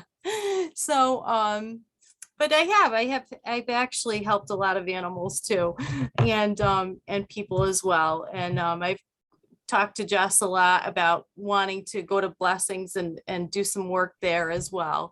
But I kind of got caught up with another job, and I didn't really have the time on my hands, but I'm getting there. So anyway, as I started doing the Reiki and practicing for quite some time, I started to like pick up these messages as I was doing Reiki with people. And I'm like, are you kidding me? Like, so I would ask like my client, I'd be like, did you just go through a breakup, or did your father die like not too long ago? Like it just, things would come to me. And after, I had this counselor one time, like many, many years ago, who traveled all around the world. She practiced a lot of Buddhism.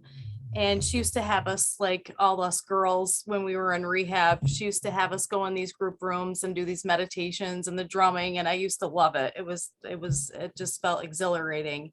And she told me, she said, Nicole, you know why you struggled with addiction? And I said, no, why? I mean, it was kind of obvious through the things that I've been through trying to cope with things. But she said, well, people who have struggled with such things are so sensitive. They are so sensitive that they can actually literally help other people because they're so sensitive. I didn't know what she was talking about then. I had not a clue, but I think she saw something in me, back then. So fast forward like 12 years, later, I'm having these experiences, and that's actually when I started to reach out to you, Jess. It's like, what the heck is going on? All good, baby. It's all good. Yeah. All that good loving and light. Yeah, but it's hard though, because it's like you when you don't, have a lot of friends too, like that believe in that kind of thing. Even some people would look at me like I had 10 freaking eyeballs, you know what I mean? So Like, what do you mean you're talking to people? Like, yeah. Yes, You know? I know. And then that started happening too. As I started to meditate more and more, I'd experienced contact with my father, who actually was never really in my life. And when I found out he was in my life, it was a year before he died. Oh, wow. And he struggled with his own things and lived a very painful life. And he died drinking and driving when I was 9 years old. So he was kind of the person in my life that I was looking to kind of save me from, some of the things that I was going through, growing up. And when he died, it was such a despair in my heart and just such a disappointment. So not too long ago, I had an experience with him, and it was the most emotional. I could like start crying about it now. It was just the most emotional, beautiful. I felt whole, in that moment, because I was wondered for so long, like, who is this person that, who is my dad? Because I never even knew him. So that was really beautiful. And I think too, you know, when we are seeking love, you know, we find it from places that we're not even aware of. Like, you know, just when I think about it and thinking about like, you know, how much the universe will give us those things, regardless if we have somebody sitting in front of us or not. It's just, I love this life. I love this life so much now, and I'm so grateful for it. And to be able to pass that along to my own children as well. And Robin, I totally hear you. I have an older son that I'm struggling with right now. Unfortunately, he had been through a lot with me, you know, in my younger years. And if he wants to be angry, okay, he can be angry. You know, he's allowed to do that. But at the end of the day, you got to pick yourself back up and, you know, put boundaries up where you need to. And so basically, I'm also a jeweler too. I love crystals. That was like one of the first things, even before Reiki, that I really got into. I was completely intrigued with them. And I still do love them very much. And I make jewelry. I have a shop on Etsy. I am starting to practice Reiki with, you know, like a little bit more publicly. So I'll share that information as well. I was just gonna say, what is your name? So and your Yes. social You know what? media I'm going to handle. hold this up for the jewelry, because that's on Perfect. Etsy. And if you guys put in a code, blessings20, it'll give you 20% off anything. Yay! Okay. Awesome. Yeah. So that, oh, can you guys even see this correctly? Nope. That is actually bring it up a little bit more, but it's perfect. It's not even backwards or anything. Put No? it back a little bit, push it back right there. So for those that can't see it, obviously when this airs on the radio, is NYXS Moon Yep. Boutique at Etsy.com, and make sure to use the code word blessings with an S, Yep. 2020. Yep. You got Thank it. you, Nicole. Yes. Thank you so much. That is Yes, so cool. absolutely. And she has some amazing jewelry. Actually, this is one of the guys. pieces I I just was made. just about to ask you about that. My mind was like, oh It's my God, labradorite. what is that? I freaking love it. And I don't Isn't it beautiful? today. She Well, gave thank me you this so beautiful much. pair of And I'll give garnet earrings. I love and I'll it. give you guys my info for the Reiki stuff too. Yes, So do that, please. I will you know what I'll do is I'll send it to you, Jess, and we can put it on the Yeah, but you can just the website. say it right now for everybody listening. Yes, absolutely. I have a phone number and an email.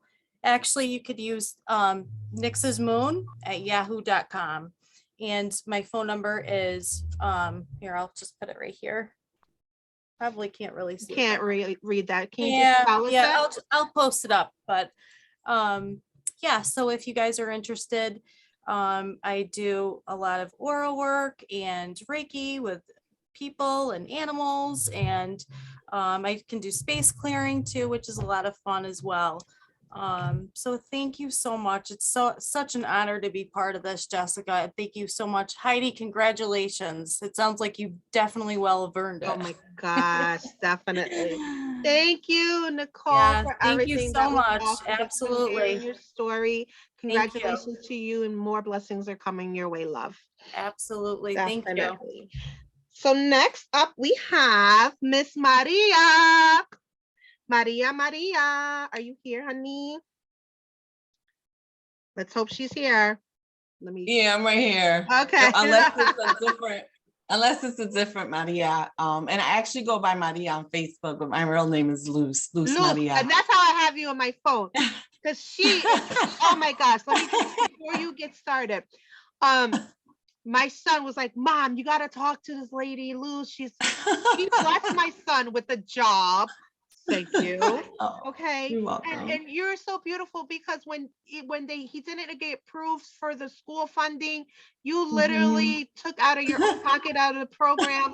I'm like, oh my gosh, I love her already. I need to work with her. Like, who does that for a kid that you don't even know? So thank you. Well, because you're a kid, once we gift our kids to the world, and just wanted to share that with the last speaker, it's our responsibility, I believe, to treat them as if they're our children, and to love on them and to support them, and to also have really good boundaries around them, right? Yes, But your it's a son village. is wonderful, just a beautiful young man. And it was funny because he said, when I found the stuff out, it was part of the summer employment program. And, you know, you have to qualify, but he had already been with me for 2 weeks. And I'm like, I'm not telling him, you know, and so, so I had to figure out, like, how do I maintain his job, you know, his pay. And so he had said to me, I had a dream, Luce. I had a dream. I said, what was in the dream? He said that this was gonna happen. This was gonna happen. My baby And got I'm his like, powers too. I'm like, brother, we got you. He does. He does. And so I'm thank you for honoring me the gift of working Oh, with your thank child. you, And my love. Truly a like I said, blessing. just wonderful. But my real name is Luz, es no Maria. And so, but like the previous speaker, I too am an adult survivor of child sexual abuse, incest, and rape. And most of my work, all of my work, since I was 26 has been not just my own healing work and my own healing journey, but also to work to end rape and sexual violence, not just in the state of not just in Troy or the state of New York, but throughout the country and in my homeland of Puerto Rico.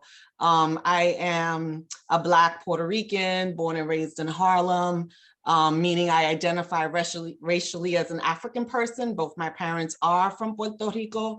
My dad is a Black Puerto Rican and my mom is what you would consider a white Puerto Rican. And so that is how I identify.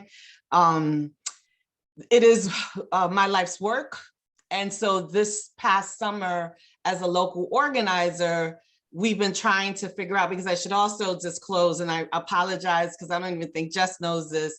I know your son does, but I don't think you do, is I'm one of the founders of Troy for Black Lives. And so back in June 2020, we were able to organize our city to hold 11,000 people for the Black lives in our city. And I mean, everything from our safety team to working with our clergy, to working with our businesses, because the city had a whole narrative about the violence, as if violence wasn't already occurring. And so I'm hoping that throughout my conversation, as I walk you through, not necessarily my personal story, and not because I don't share it, because I do, but it's only 15 minutes. And so Take as your someone time. who We got also time, does, honey. Don't feel rushed. yeah, but We as need to someone who hear also it. does that work, I have to make sure that I do no further harm. And I know, as I'm sure the speakers before me knows, and others, is that we never know who we're speaking to.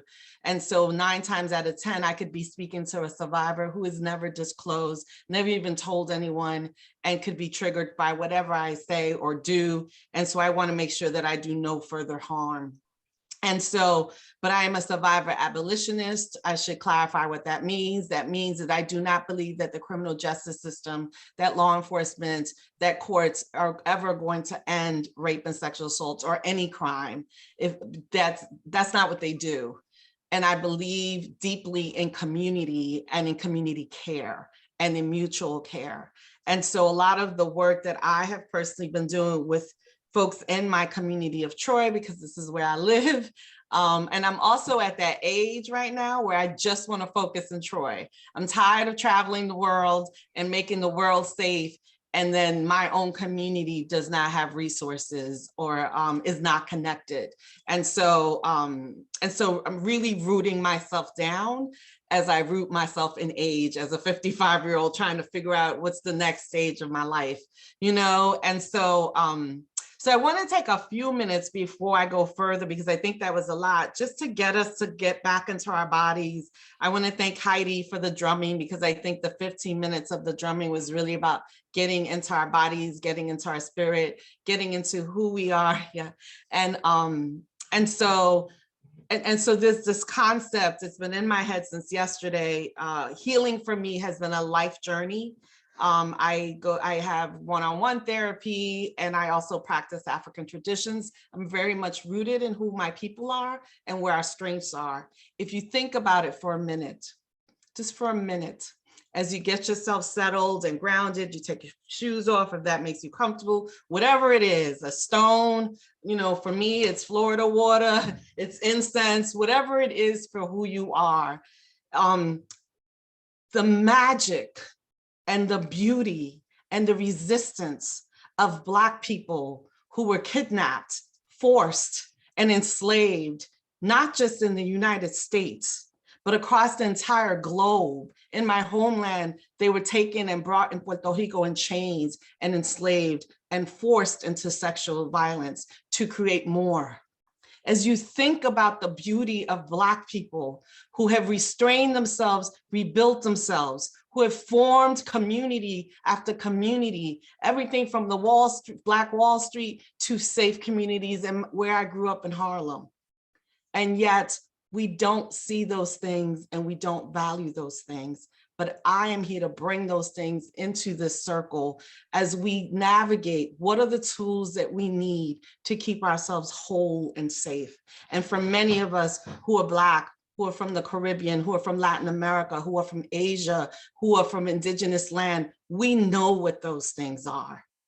And a huge piece of that is being in a collective community. So the work that I did this summer with 10 young people, including your son, Jess, was about what is my role as an elder in my community?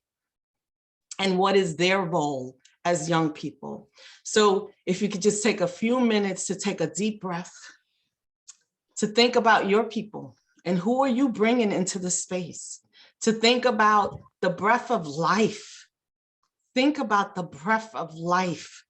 We would not be able to survive without breathing, and yet sometimes we do it without even thinking.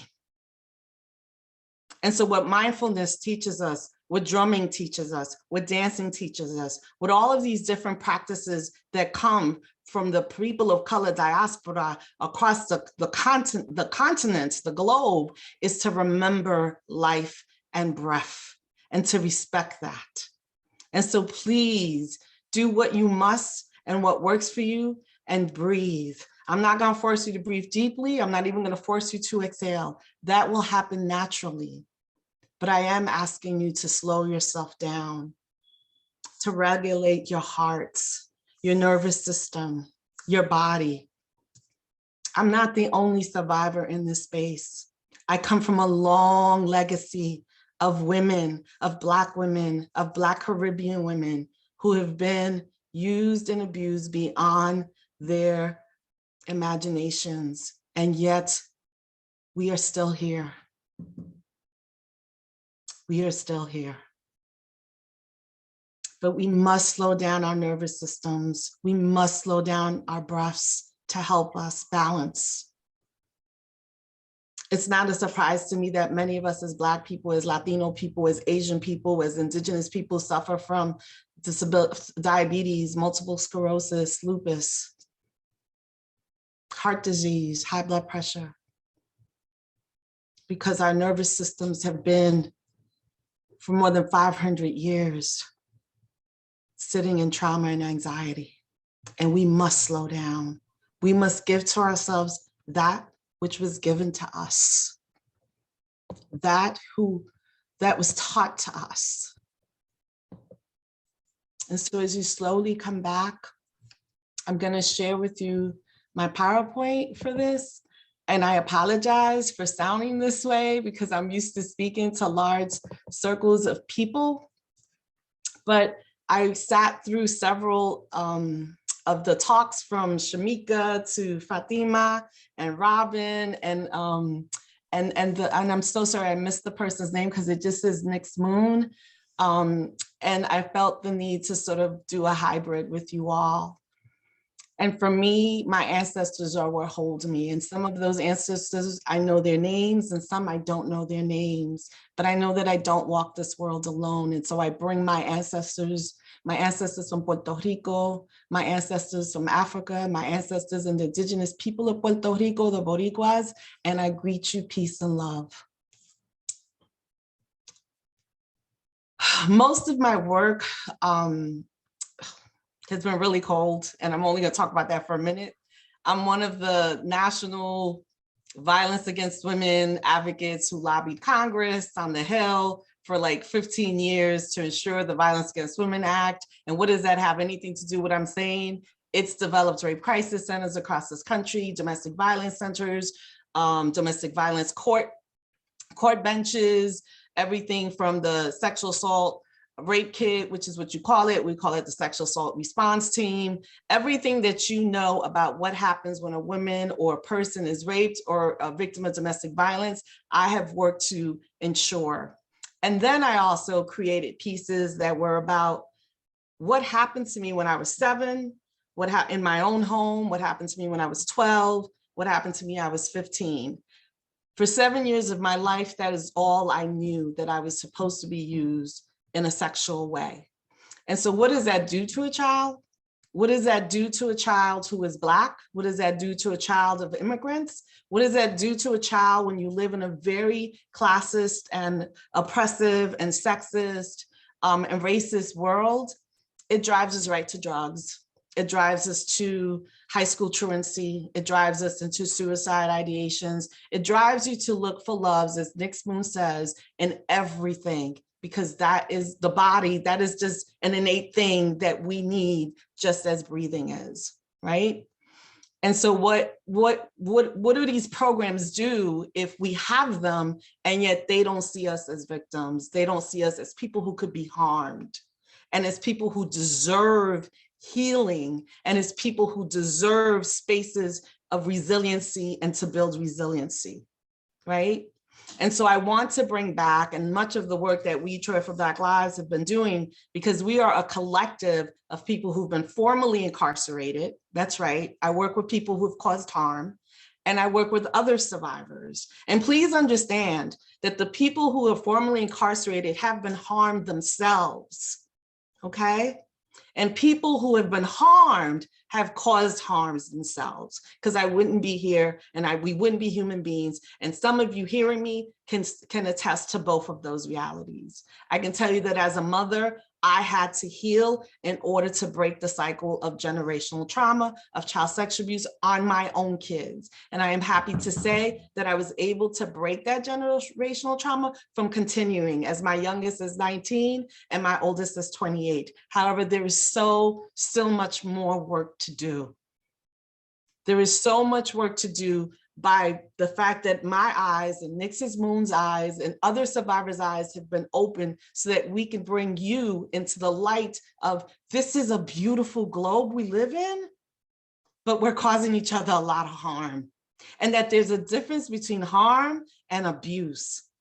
And if we're not gonna cancel people out, like Loretta Ross says, who, by the way, is an anti-rape advocate, and started doing the work that she does around cancel culture because she was an anti-rape advocate and because she had worked within the criminal justice system to end rape and it wasn't ending.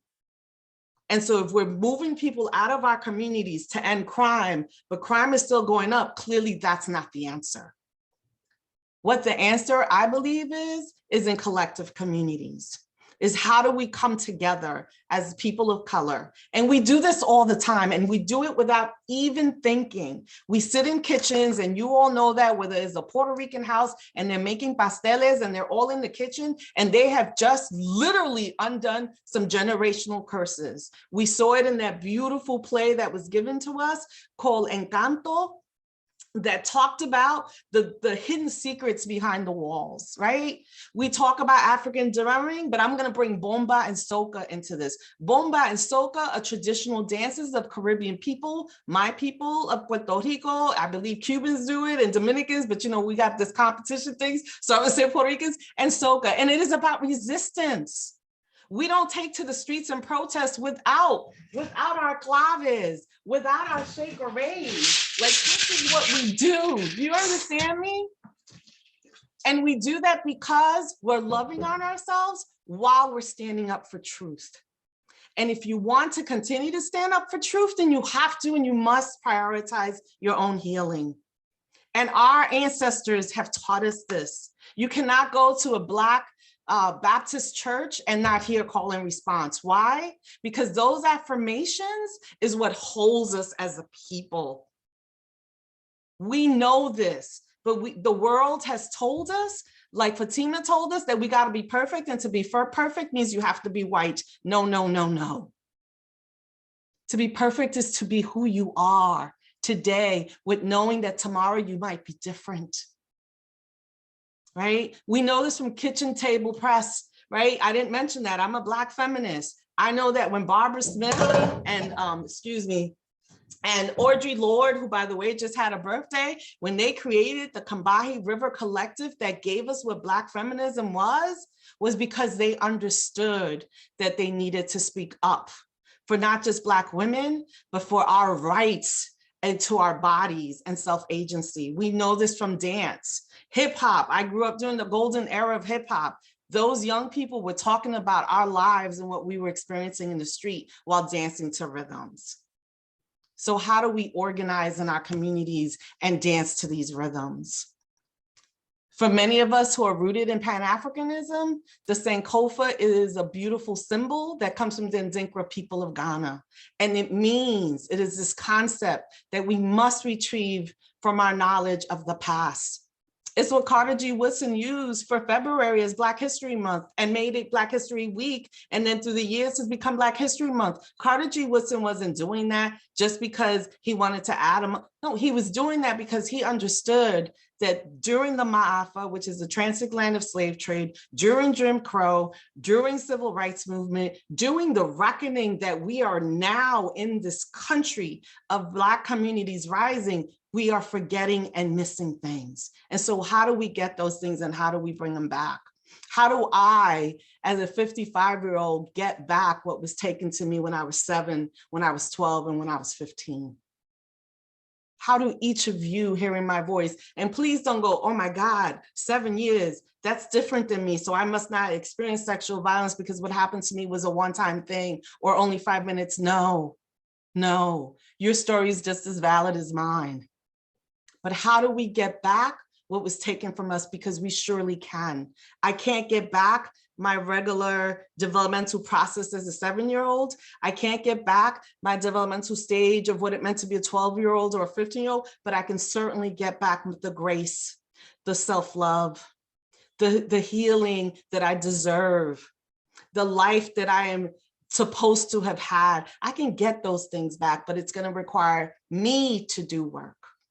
Not my husband, not my kids. They have their own work to do, but I have my own work to do, right? And so how do I show up as a leader? And I'm talking about organizing, and I'm talking about we keep us safe, and I'm talking about defund the police when we're not thinking about how do we create spaces, safety pods, community accountability, where what happens to your child is just as important to me as it is to you. Does that make some sense, you all? And so I know I'm going to a lot of places, but I don't want to leave here without talking about community healing. And so what am I really talking about? And so what I'm really talking about is, and I've realized it's short on time, is what do we do?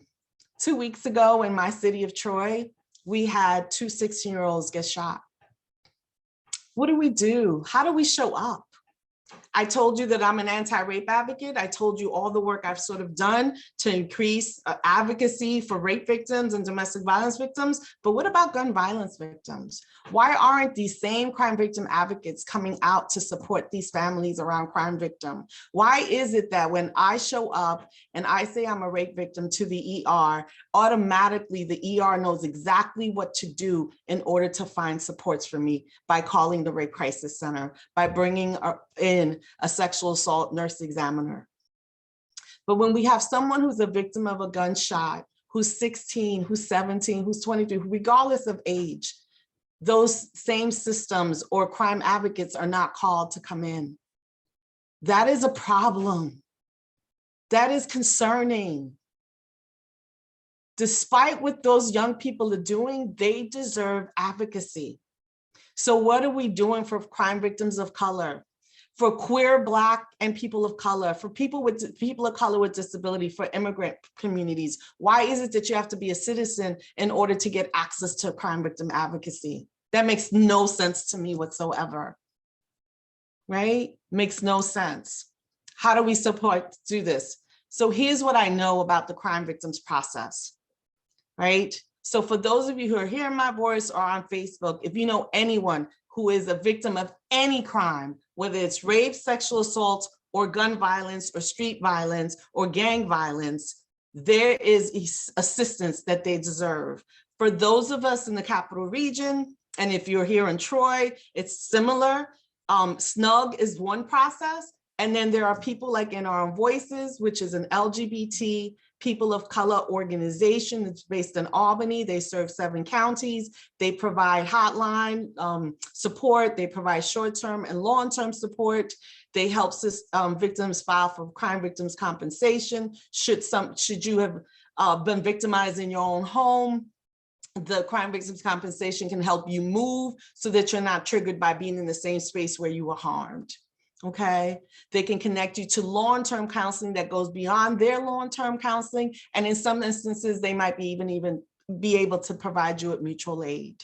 Okay, there's also Urban Grief, whose founder was founded because she witnessed someone in her family get shot in the middle of the street, and there was no one there to provide her and her family support.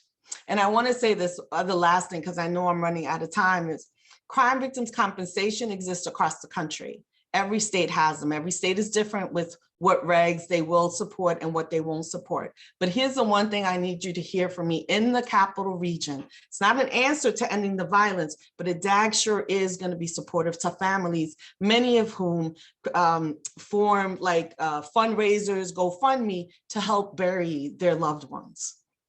Okay. Crime victims compensation will pay for funeral services as long as the victim is not a felon. So if you can hear me, crime victims compensation will pay for funerals as long as the person who was killed is not a felon. So when we should develop a GoFundMe to pay for that funeral is when the person is a felon.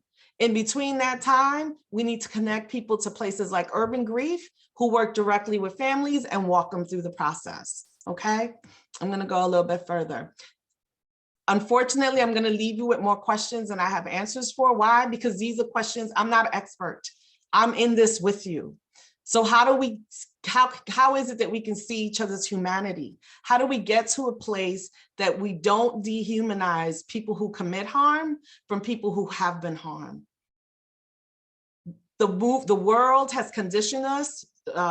Shows like Mariska Hargitay and Sex, Law and Order and all them have us thinking that on one hand is the person who's committed the harm, who's shot the gun, who's done the raping, and that the victim is on the other, and that you neatly get justice as long as the person goes behind bars. It is not that easy. You have to wake up the next day. You have to want to live. You've got to want to breathe. You've got to want to have a well-balanced life. It is not that easy. But how do we see each other's humanity? Because I know that people who hurt people is because they've also been hurt. And 9 times out of 10, they've been hurt during the same time I've been hurt, which means that they were hurt as a child in their own home and by their own people. Okay. On top of that, we're all still healing as Black people from the diaspora of the transatlantic slave trade, which we've never healed from, right? How can we see that causing harm is that when we're harmed and that abuse are not the same thing necessarily, and that sometimes when you feel harmed by someone, let's say it's a personality conflict or you're in an organizing conflict like we've seen in the capital region around amazing groups that I've been honored to work with, and all of a sudden, however the misunderstanding was, feels like it's abuse, and all of a sudden I become the 7-year-old who's in that room who was abused. Do you get it? So how do we figure out what our triggers are and show up with them and ready to share them and develop and form principles of unity so that we can respect and make sure we do no further harm? The first thing I did when I worked with these 10 beautiful kids, Jess's son being one of them, is I taught them what are principles of unity to organizing. We went back to look at the Black Panther Party. We went back to look at the Young Lord Party. We went back to look at the Combahee River Collective, all of those movements that were led by people of color, and they all have principles of unity. Why? Because if you don't have principles of unity that I'm going to translate really loosely and say these are rules, this is what we know as law and order, right? Then people get hurt. The difference between law and order and principles of unity is that law and order was created by a very Western white world to keep who in check? Our people in check in terms of people of color. So that is the difference. There's an imbalance there. How do we create safe communities? And how do we invest in those safe communities? And so much of our work in my closing around what we've been doing in Troy has been around looking at mutual aid and mutual care, both while looking at safety as part of what mutual care is, meaning how do we create safe communities so that Black trans folks are safe, so that Black people with disabilities are safe. And if those folks are safe, then everybody becomes safe. Does that make sense? Not just that we're talking about it. And that protest and organizing is not just an action that you do and you bring 11,000 people. Because I'm gonna tell you, the best work we're doing is now, not when we brought 11,000 people. That was easy as much as it was hard. The hard part is, how do I build safe spaces around my city so that people feel comfortable, like Nix Moon and I, to share our stories and to share the learnings from our stories, right? I'm leaving these numbers up because I'm not going to think that there's not anybody here who might not need them, and they're there for you. They operate and work and to ensure your privacy and your confidentiality. And then I also just brought some resources. We have some of the best abolitionists, people who are creating mutual aid and networks across the country who live mostly in New York City. Ejeris Dixon is a Black queer woman who you want to check out Vision When Change. They do amazing work. I'm literally reading their book, Beyond Survival, that really walks you through strategies around transformative justice. Miriam Kava is also an adult survivor of child sexual abuse, literally has coined this, well, based on Ruth Wilson Gilmore's work around abolition and Angela Davis's work, but is really looking at practices that communities can do. And then my survivor comrade, Mia Mingus, who is a Asian woman, queer woman with a disability, also a survivor, and doing safety pods around how do you address child sexual abuse out in Bay. And if we can address child sexual abuse, if we can address the big harms, then we sure can address the small misunderstandings between us as leaders, as community people, so that we don't cancel each other and we could live a safer and more healing life. So I thank you all for the time. I'm sorry, I know I went over, but I bid you all well health. Hon, thank you. Real quick, can you go back to the screen where the numbers on? Because for the radio, we would like them to know the numbers. They can't see it, but so for locally, it's called In Our Own Voices. That phone number is 518-432-4341. And then for Urban Grief, that phone number is 518-203-3818. Thank you so much. Yes. Woo, honey. Thank you. Can I get my emotions back? Thank you. Yes. So much for sharing what you Let's did. talk about this real quick. Like I said, we got time. We on God's time, okay? Luz, that was, I don't know if you guys saw me. I totally forgot I had my camera up because I was so like all into that. I literally got so emotional. You are like truly God's sent, because I'm gonna get emotional. For so long I've been praying, because like you, I live in Troy, right? I live in Lansingburg, same thing. And literally to hear, like, I literally had to bring my son and his friends to that little boy Jalen's burial. And it's just, it's heartbreaking. We, for us who have kids, for us who just are mothers, sisters, aunts, brothers, whatever, to see these little kids dying. And that literally, the two of them, I knew both of these kids. They run around my block all the time. You know what I mean? I had to get in their butts a few times, be like, hey, what are you doing? Pull them aside. Like, get off the street. Come on, man. You could do, you need a job, go rake my lawn or something. I got something for you to do, make a couple dollars. Shovel my front yard. But to see them, dying, and then seeing our kids having to grieve them at such a young age is so sad. So I literally, and prior to this, because as you know, Troy's been going downhill for a very long time. I've been praying to God, like, I feel like the need to definitely do more to help. And it's just like, and I made plenty of posts, went live plenty of times asking if for anybody to lead me in a direction where I can do something, for the community. And this whole time I didn't know that you do a lot of the other things as well. So I definitely want to connect with you to definitely help out, because it's just heartbreaking. It is. And something needs to change. You know what I mean? And Oh, so absolutely. we will definitely be Absolutely. talking more about that. But I wanted to Just- thank you for bringing that. No, you're welcome. Just want to clarify one thing. Troy has not been going down. Violence in this world has been increasing. Well, yeah. Like rapidly, Yeah. rapidly. But it's coded and it has us conditioned that Black communities and Black on Black crime is bad. And we need to demystify that. Yes, Maria. Yeah, Clear that up. Yeah, we need to demystify that. We need to unpack that. We need to understand that the very communities that are mostly impacted by violence are the very communities that can resolve this violence. And if we take it out of community, then it's just going to continue to get worse. And so, and I also want to clarify, I'm a background person in this. Urban Grief and Lisa Good is really at the forefront of this.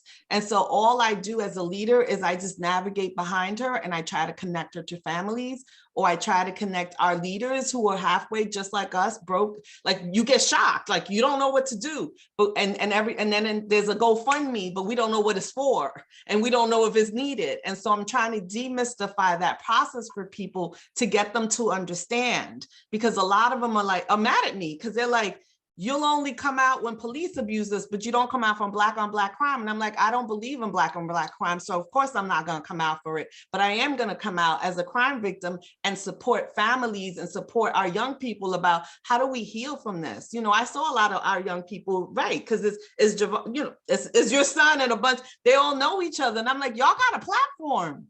Y'all created 518 Youth for Change. So what are you organizers going to do? We spent the whole summer talking about healing, talking about coping, strategizing, and talking about organizing. I'm 55. I gave you a platform. Now let's go, brothers. Exactly. If you're still, and so I don't, again, but there's a lot that we can do. And for all of the things that seem ugly and traumatic, there's so much beautiful that's happening in Troy that has not been happening for a long time. And so that in itself is exciting and it is beautiful. And like I said, the 11,000 people, that was nothing like what we've been doing since June 2020.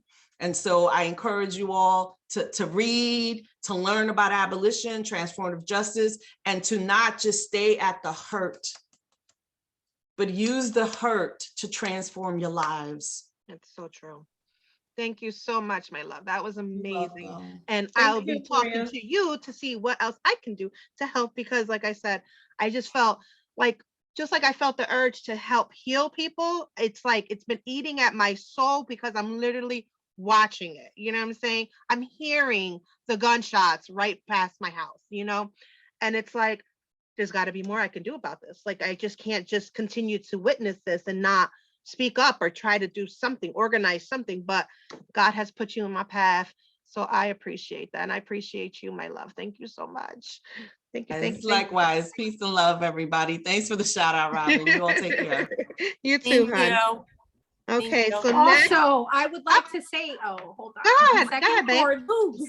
No, go right ahead.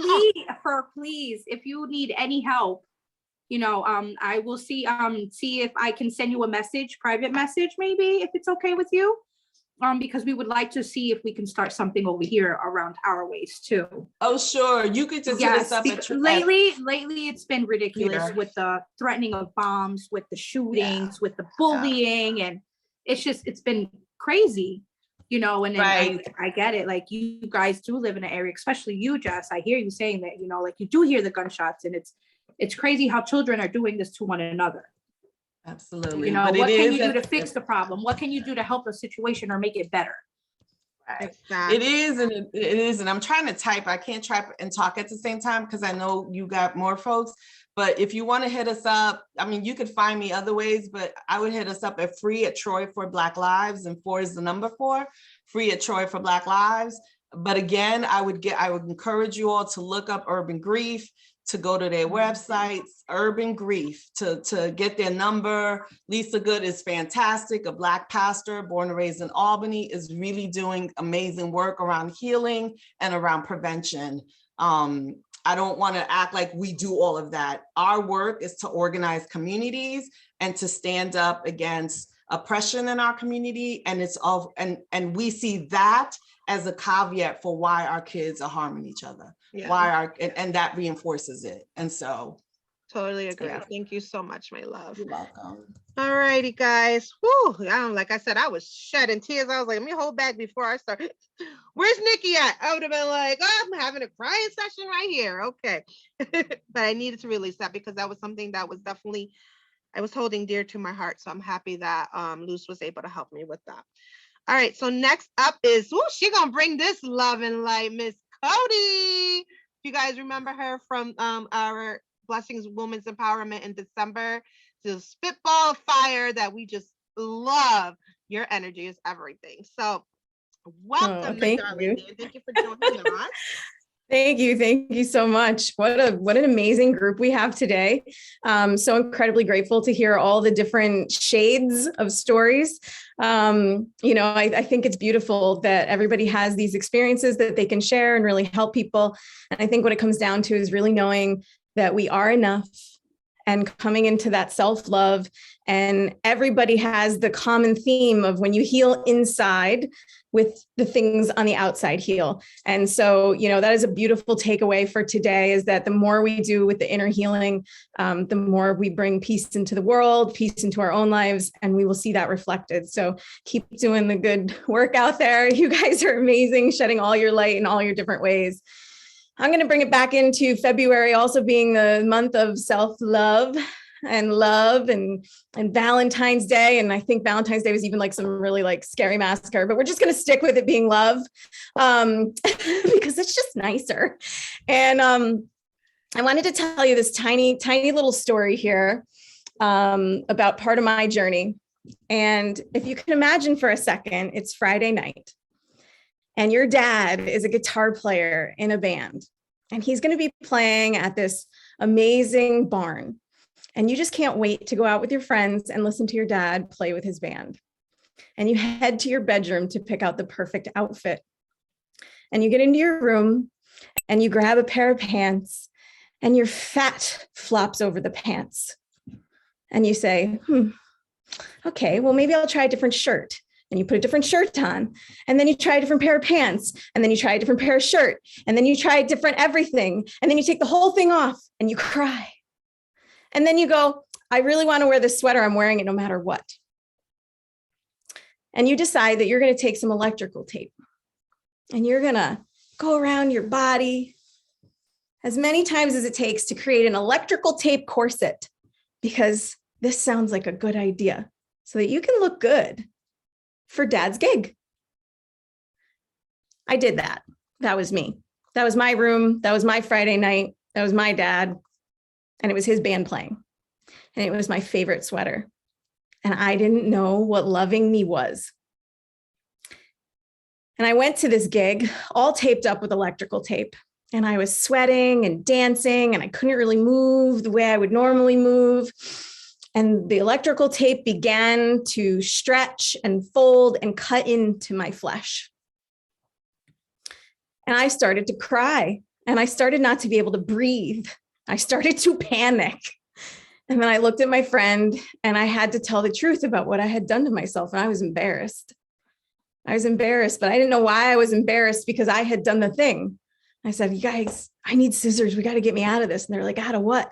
And I'm like, and I pull up my shirt and there's just these red marks all over my body. And they're like, Cody, what did you do? And I was like, I wanted to fit into this outfit. I wanted to look pretty. I wanted to be able to look this cute at my dad's, big night. And they were like, whoa, they cut it off. It took my body a month to fully heal from having ripped tape off, ripped layer of skins, like little bits of blood, little bits of skin. It was awful. It was awful. And I had no idea then what that meant about what level of self-love I lacked for myself. Now we're going to fast forward to 2018. I had sold my business. I had been a doggy daycare boarding animal facility owner for 15 years. And I had been on this kind of like spiritual journey. And I head to this place. It's called Dream Builder Live. And I get in and people are dancing. And I'm like, this is really weird. And this woman gets on stage and her name is Mary Morrissey. And she starts speaking. And one of the things that she said was, I want you to go home and look yourself in the mirror and say something that feels good every day for X amount of time. She was talking about a story about Napoleon Hill and how he was told to, say this, that you're going to meet me at the post and pass me at the finish line. And he couldn't believe it. And so it was all about creating this belief in oneself, even if you didn't have it already. And I thought, just words are going to fix this. This lady's nuts.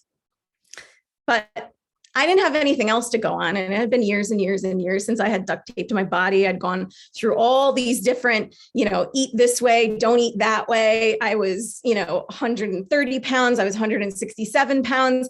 It was this constant shift in and out of relationships. One relationship that was for 7 years where I was engaged to be married, and he wasn't happy with my body. And so he would blame some of our sex life on that. And, I knew that wasn't the case, but I went along with it anyway.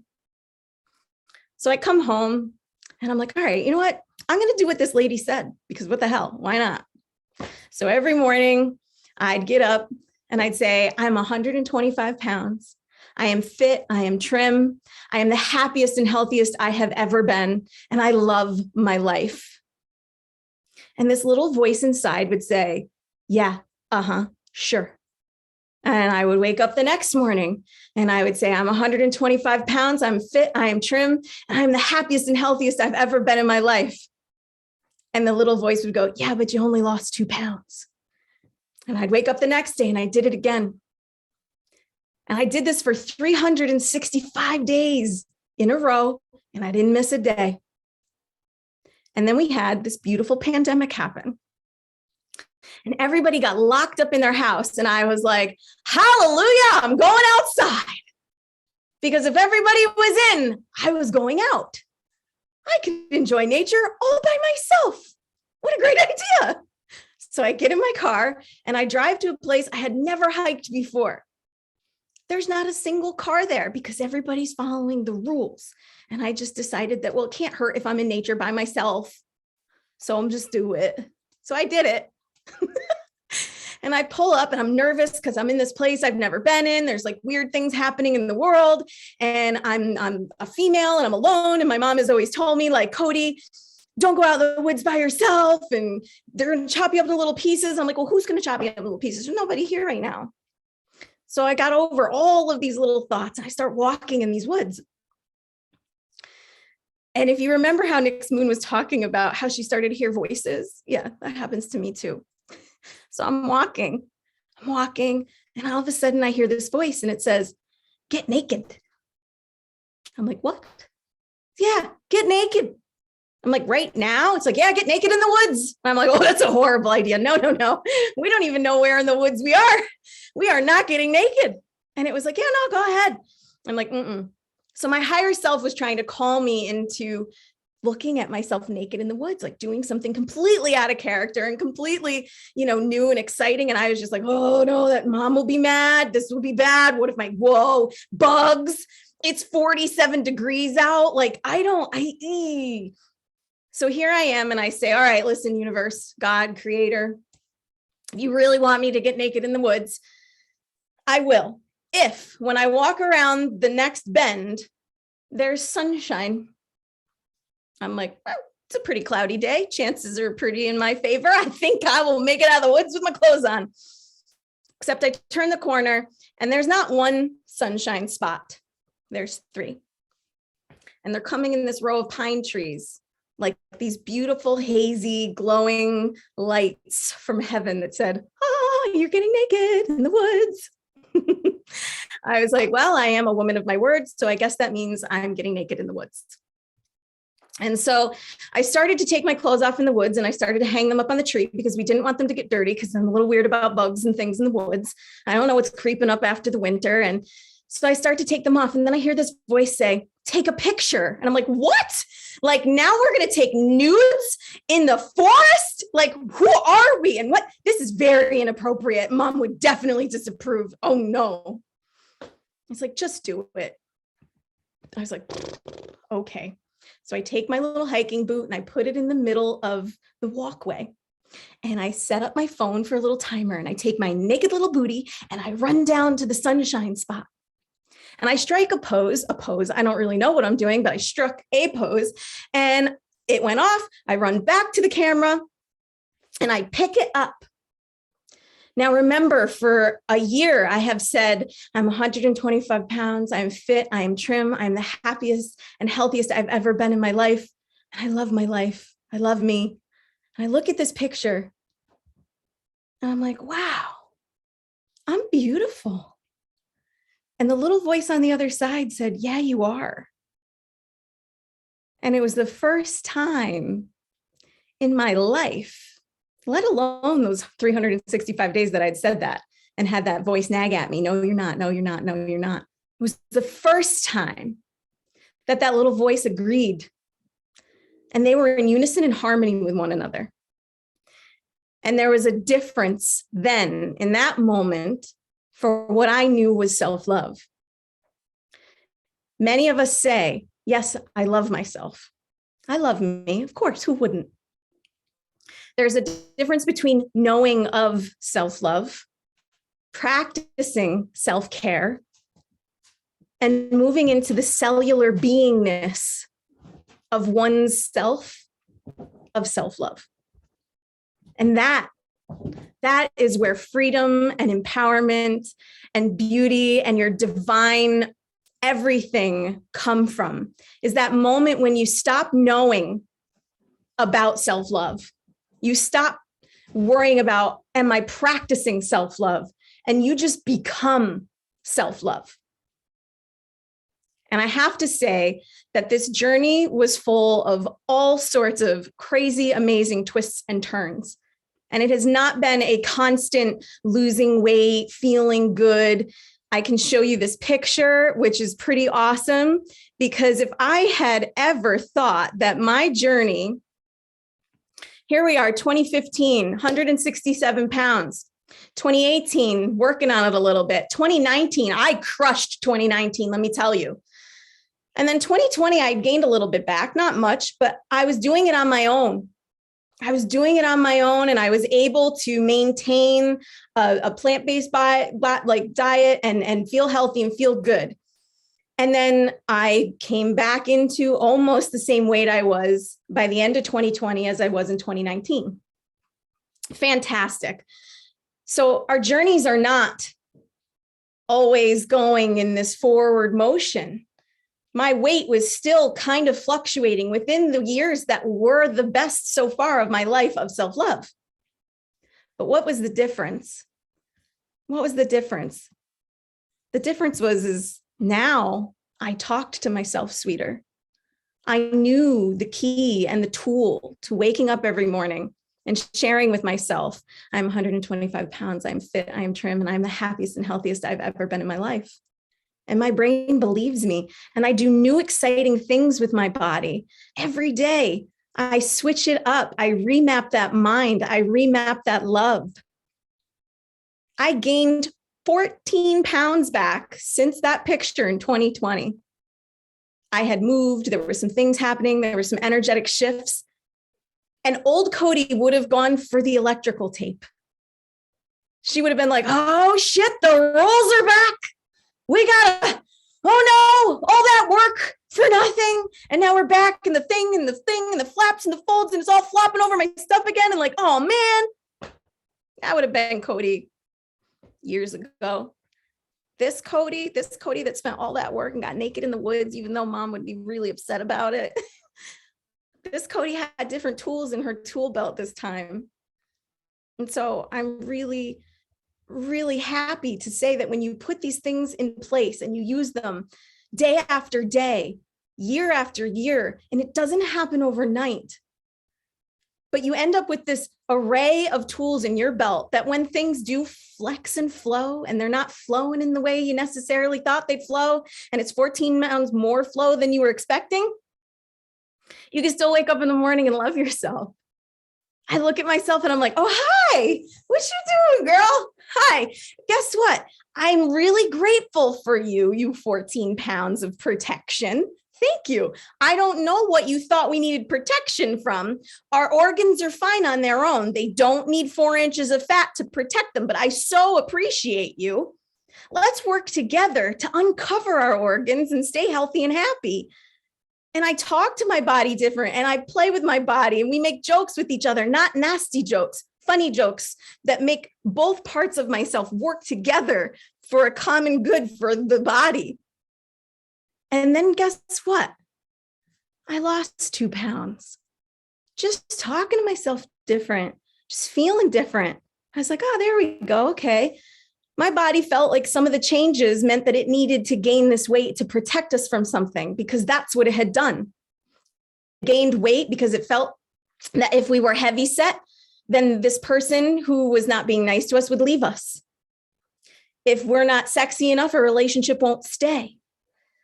We won't have to go do this or do that if we have this or that. And so it thought, because of old programming and old experience, that it had to go back to the default setting. It didn't have a different setting. It didn't know. So instead of being angry and nasty with my body for not knowing that, no, we're really on a different path here. We don't need to visit that again. I just supported it. And I said, okay, body, thank you. Thank you for showing me where it is that we can still do some work together. I love you, and let's keep going. And that's what real true self-love looks like. And those are some awesome, beautiful tools that you guys can also use in your life to get you to where you want to be with your body, with your mind, with your soul. And I am always here to help you with that. And I'm Cody Wassel with Soul Sprout, speaking to the seeds of your soul and igniting the fire within. You are awesome, Sauce. Thank you, Cody. Thank you. You're welcome. That was amazing. Your I energy was loved amazing. it. Definitely. That was so cool. So tell everybody where they can find you, Miss Lady. Yes. So here you go, guys. I made this beautiful little.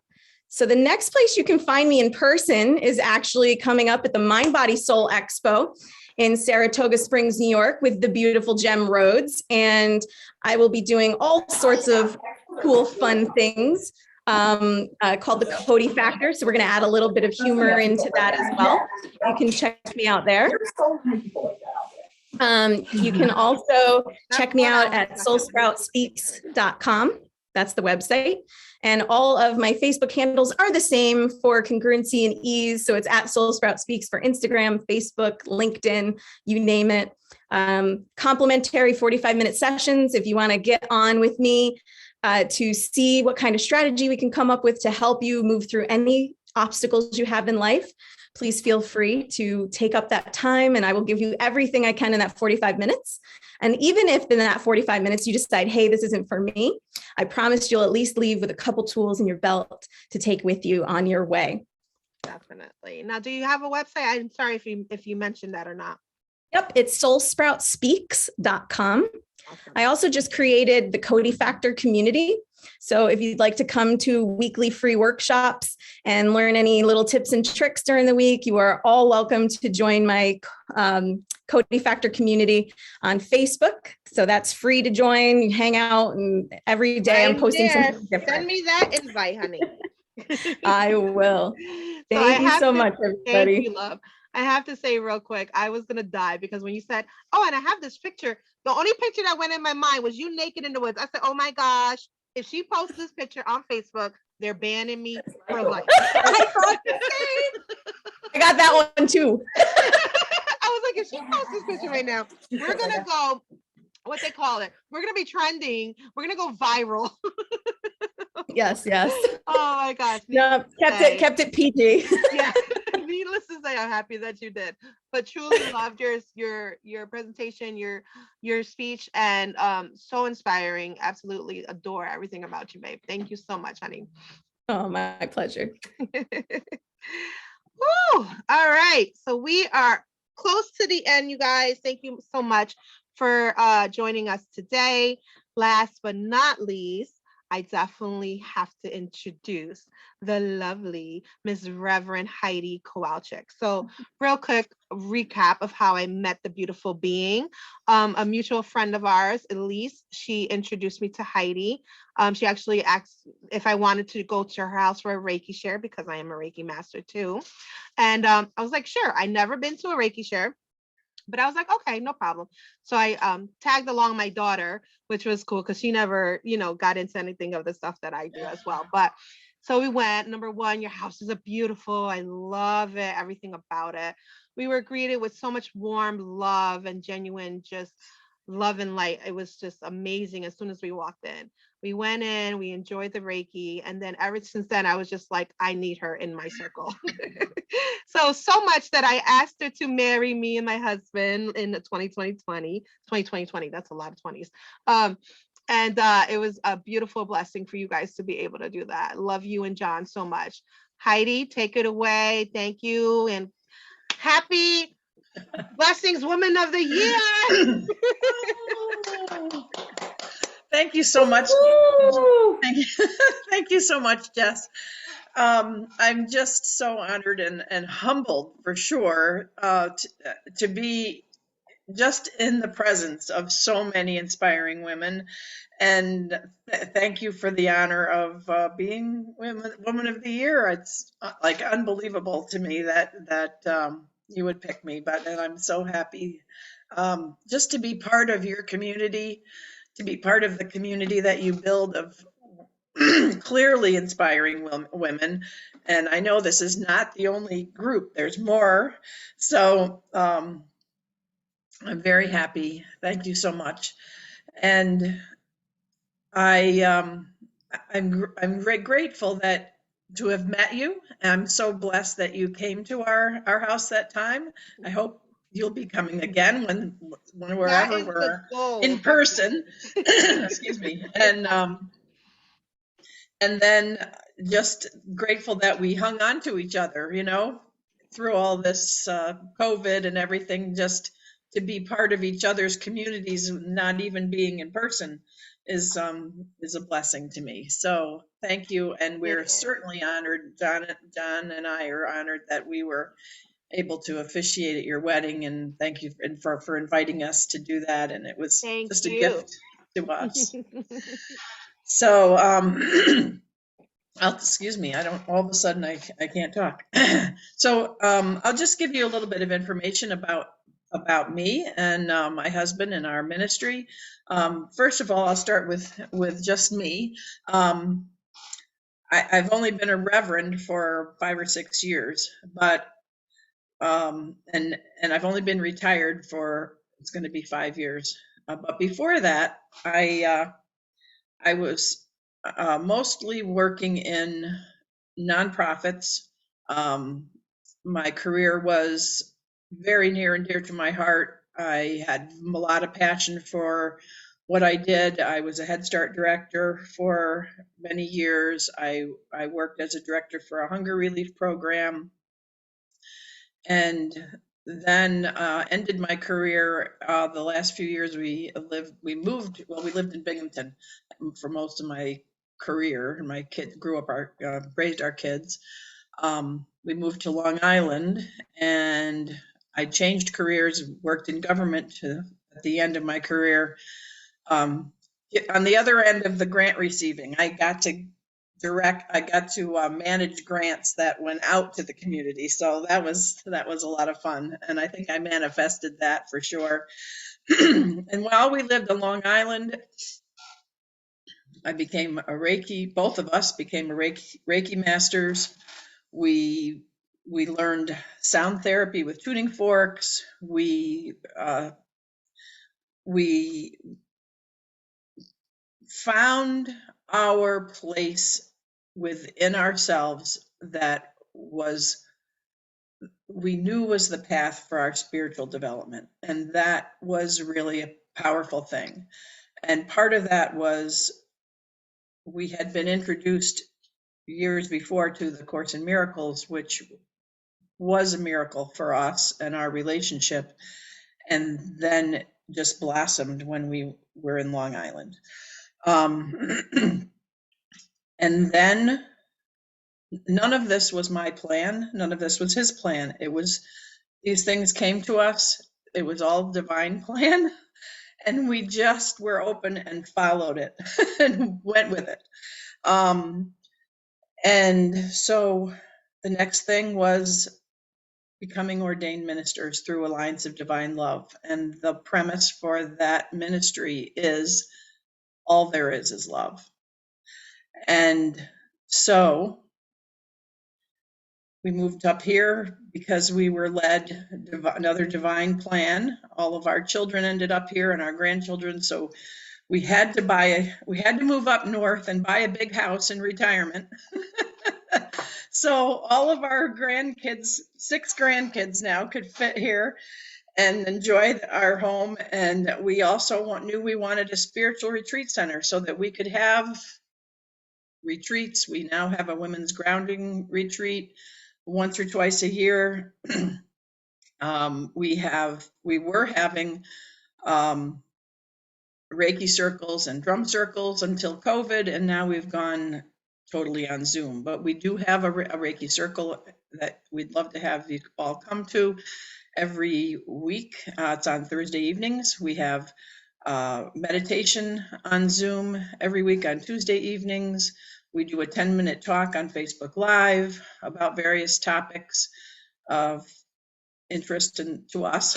I don't know if they're interesting to all of you, but we just decide we need to share something and out it comes. So that's kind of how today happened.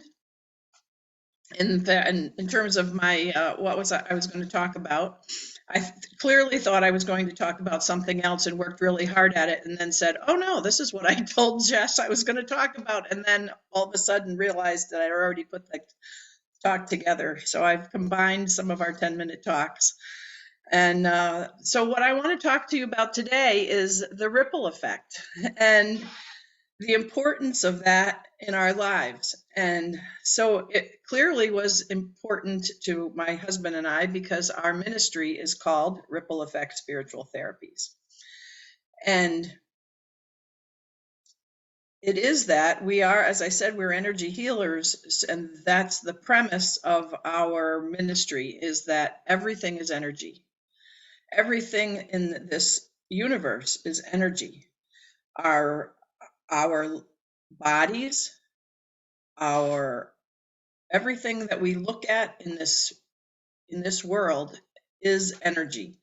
And energy is constantly flowing in and out and around and through us, as even getting down to the subatomic particles.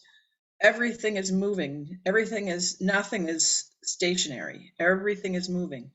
And that is the healthy place we all want to be in.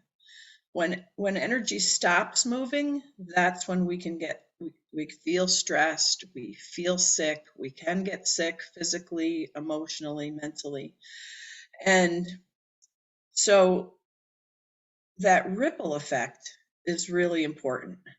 And I'm going to put you on screen share because I did bring a couple of, if I can get this to open up. Oh, I forgot to show you this. So this is, oh, okay, there we go. I knew this was going to happen because I practiced this beforehand, but apparently it didn't work. This is the last. No. Okay, guys.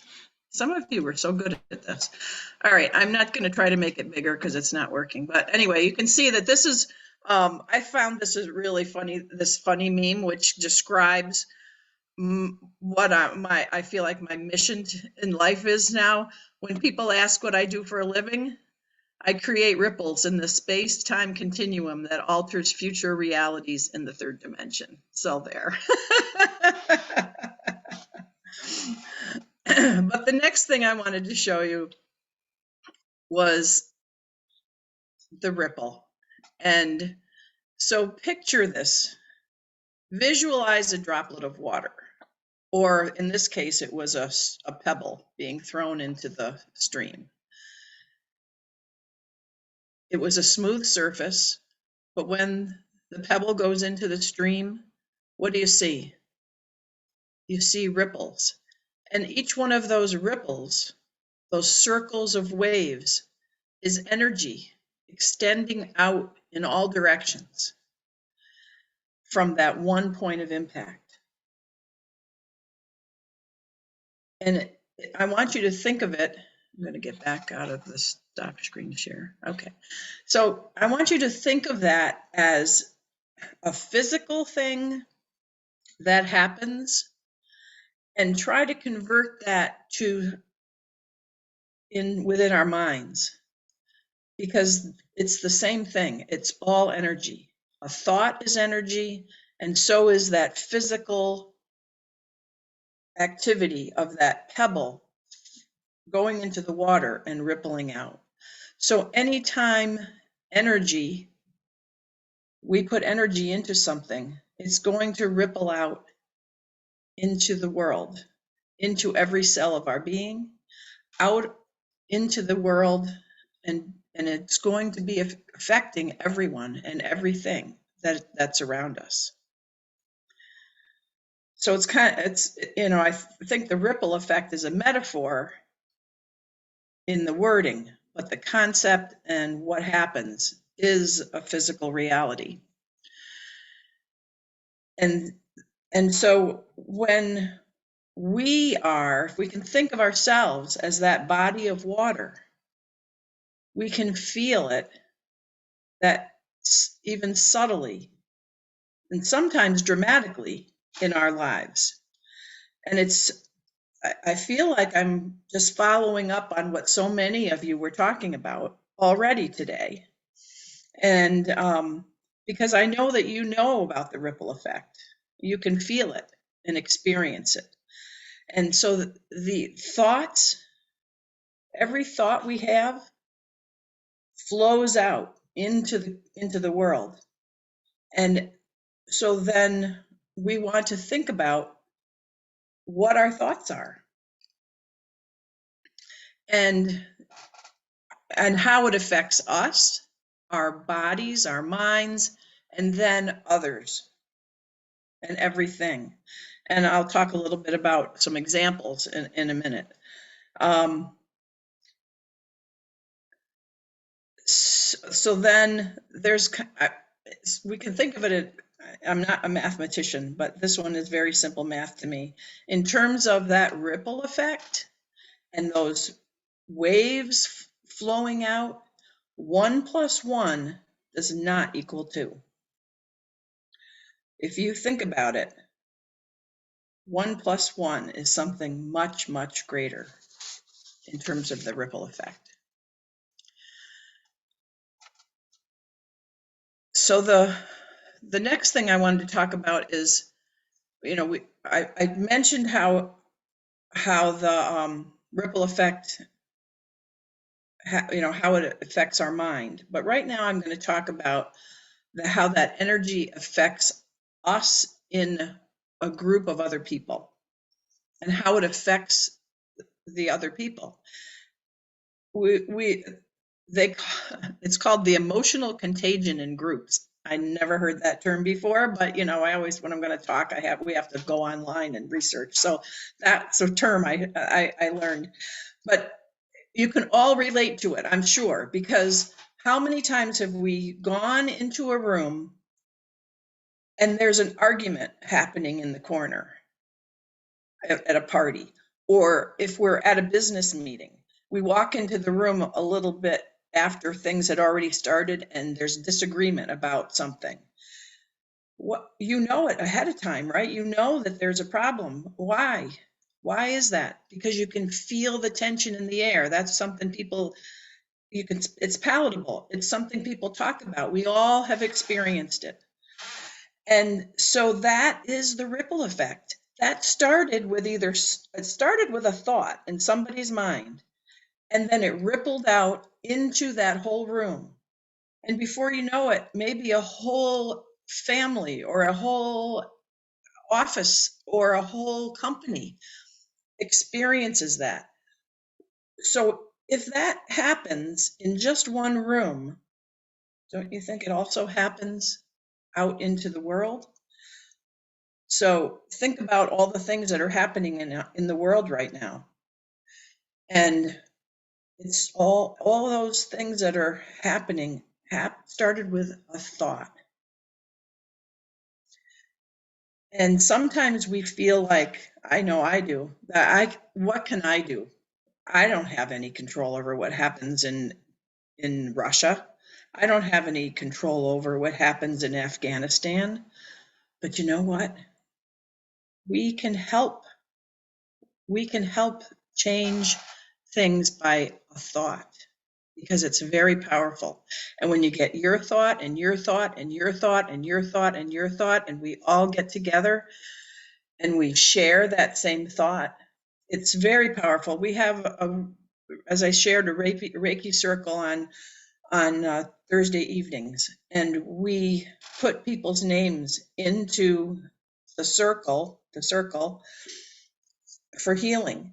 And it's unbelievable what people tell us they've experienced after it. And it's clearly, we're not all in one space. We're not putting our hands on someone. We are sending Reiki through, in that ripple effect, through the atmosphere, and it's making a difference. So John and I, my husband's name is John, and John and I are students of yoga science, as well as Alliance of Divine Love, and we are a Course in Miracles. We also have a study group every week online. So we resonate with what we feel are the truths of very many religions and philosophies. And yoga science talks about attention is love. And consciousness exists in every cell of our body. I just wanted to read one paragraph out of, well, this is backwards. How come some people's are backwards and mine, or some people's aren't? Anyway, this says The Heart and Science of Yoga. This is a book by Leonard Perlmutter. He has the yoga science organization here in Averill Park, and we meditate with him online now, so you can also do that every week. And he wrote this book, The Heart and Science of Yoga, and American Meditation Institute is his organization. Anyway, the paragraph is, consciousness exists within every cell of the body. By attending to your body's messages, you will find that energy has been blocked in certain areas. Remember, attention means love. As you give your attention freely without intention or expectation, you are expressing unconditional love. This process of bathing the body in unconditional love, attention, often unblocks energy that has been entrapped in muscles, joints, or organs by the habits of an undisciplined mind. But remember, your attention must be free of expectations or judgment. And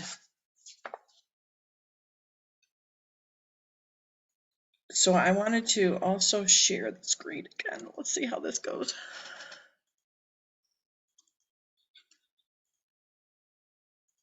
Okay, this is not a great slide, but I took a picture of somebody else's presentation one time because I thought this was so great.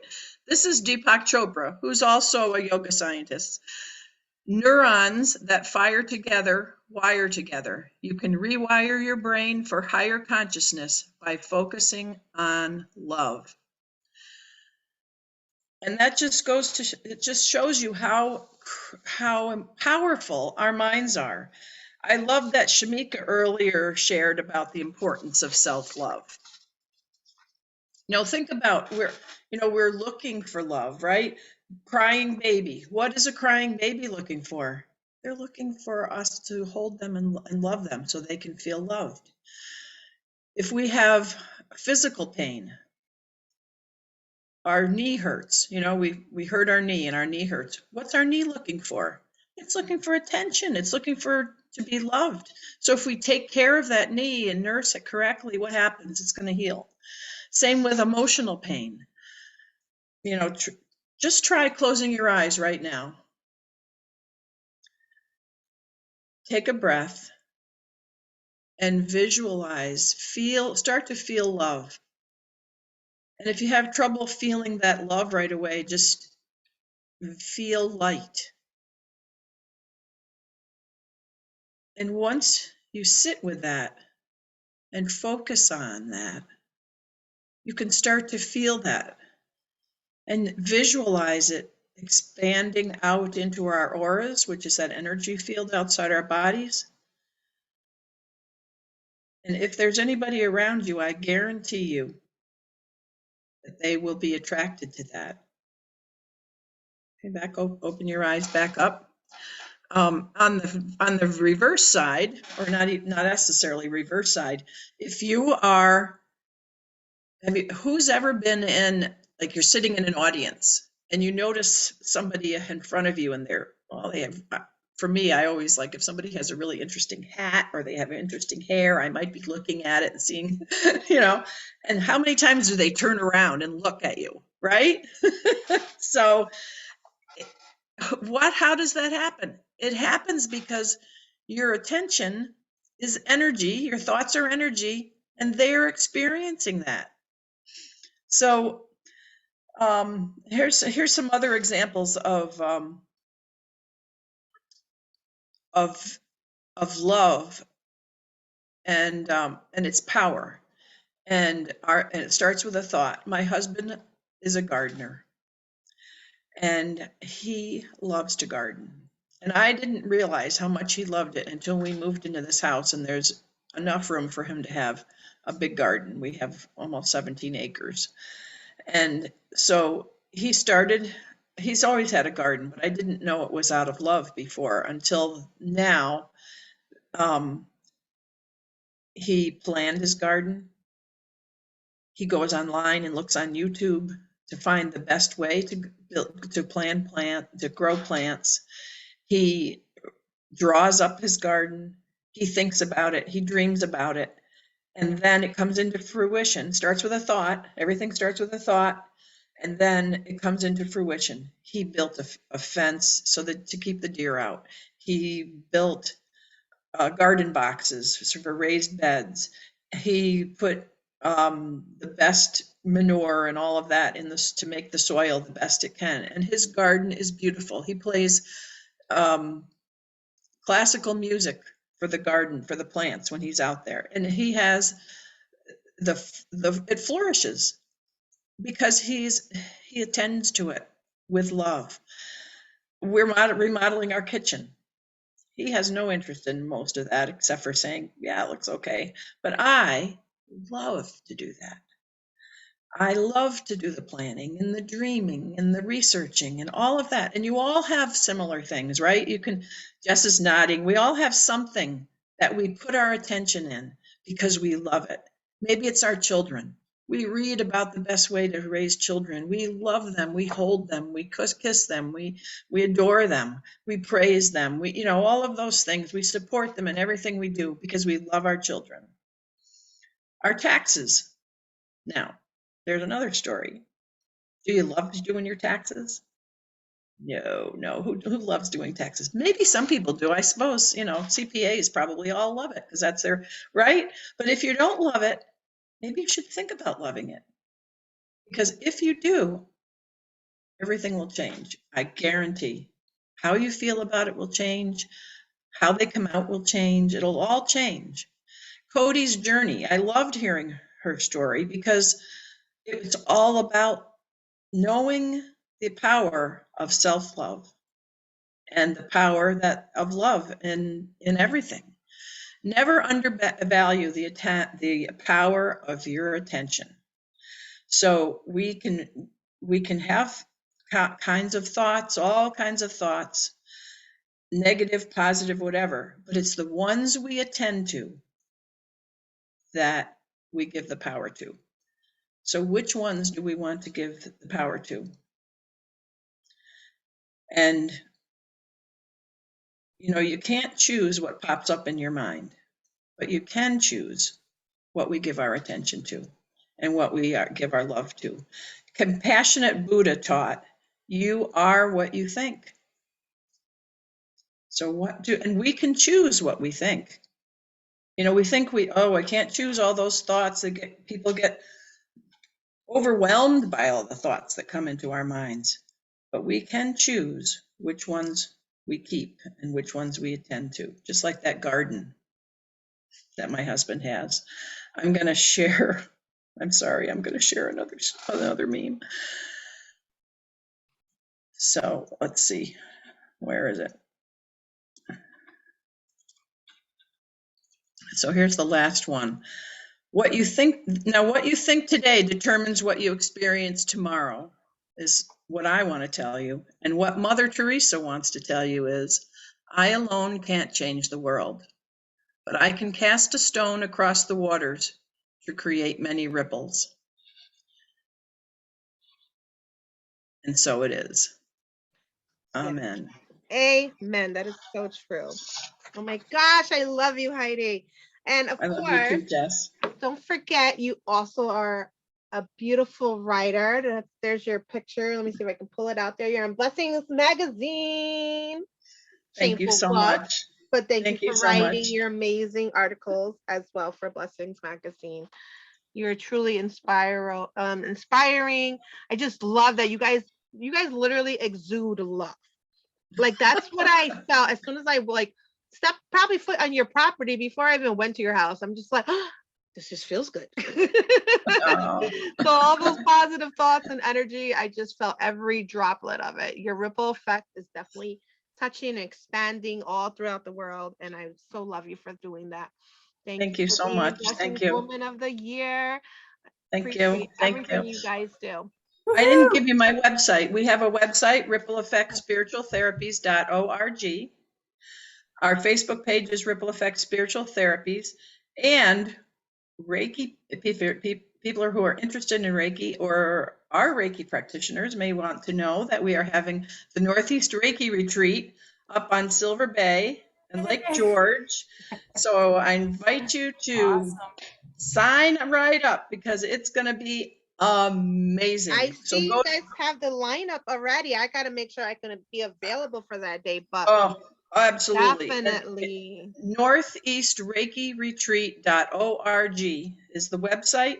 We have a Facebook group. Join the group. It's Northeast Reiki Retreat on Facebook. And it's going to be the most amazing, wonderful, great presenters. It's right on the lake. We're going to have drum circles in the evening around the campfire down at the lake. It's going to be yeah. phenomenal. Yeah. I already know. Silver Bay is Optional beautiful. What's that? I said Silver Bay is absolutely beautiful too. Yeah, it's gorgeous. It's just gorgeous. And yeah, the whole thing's I got to be make great. sure to definitely take out that time to go there because Absolutely. I Yeah. definitely I would want love to that. enjoy all of that. Thank you so much, my love. Thank you, everybody, for literally joining in and listening and commenting and sharing.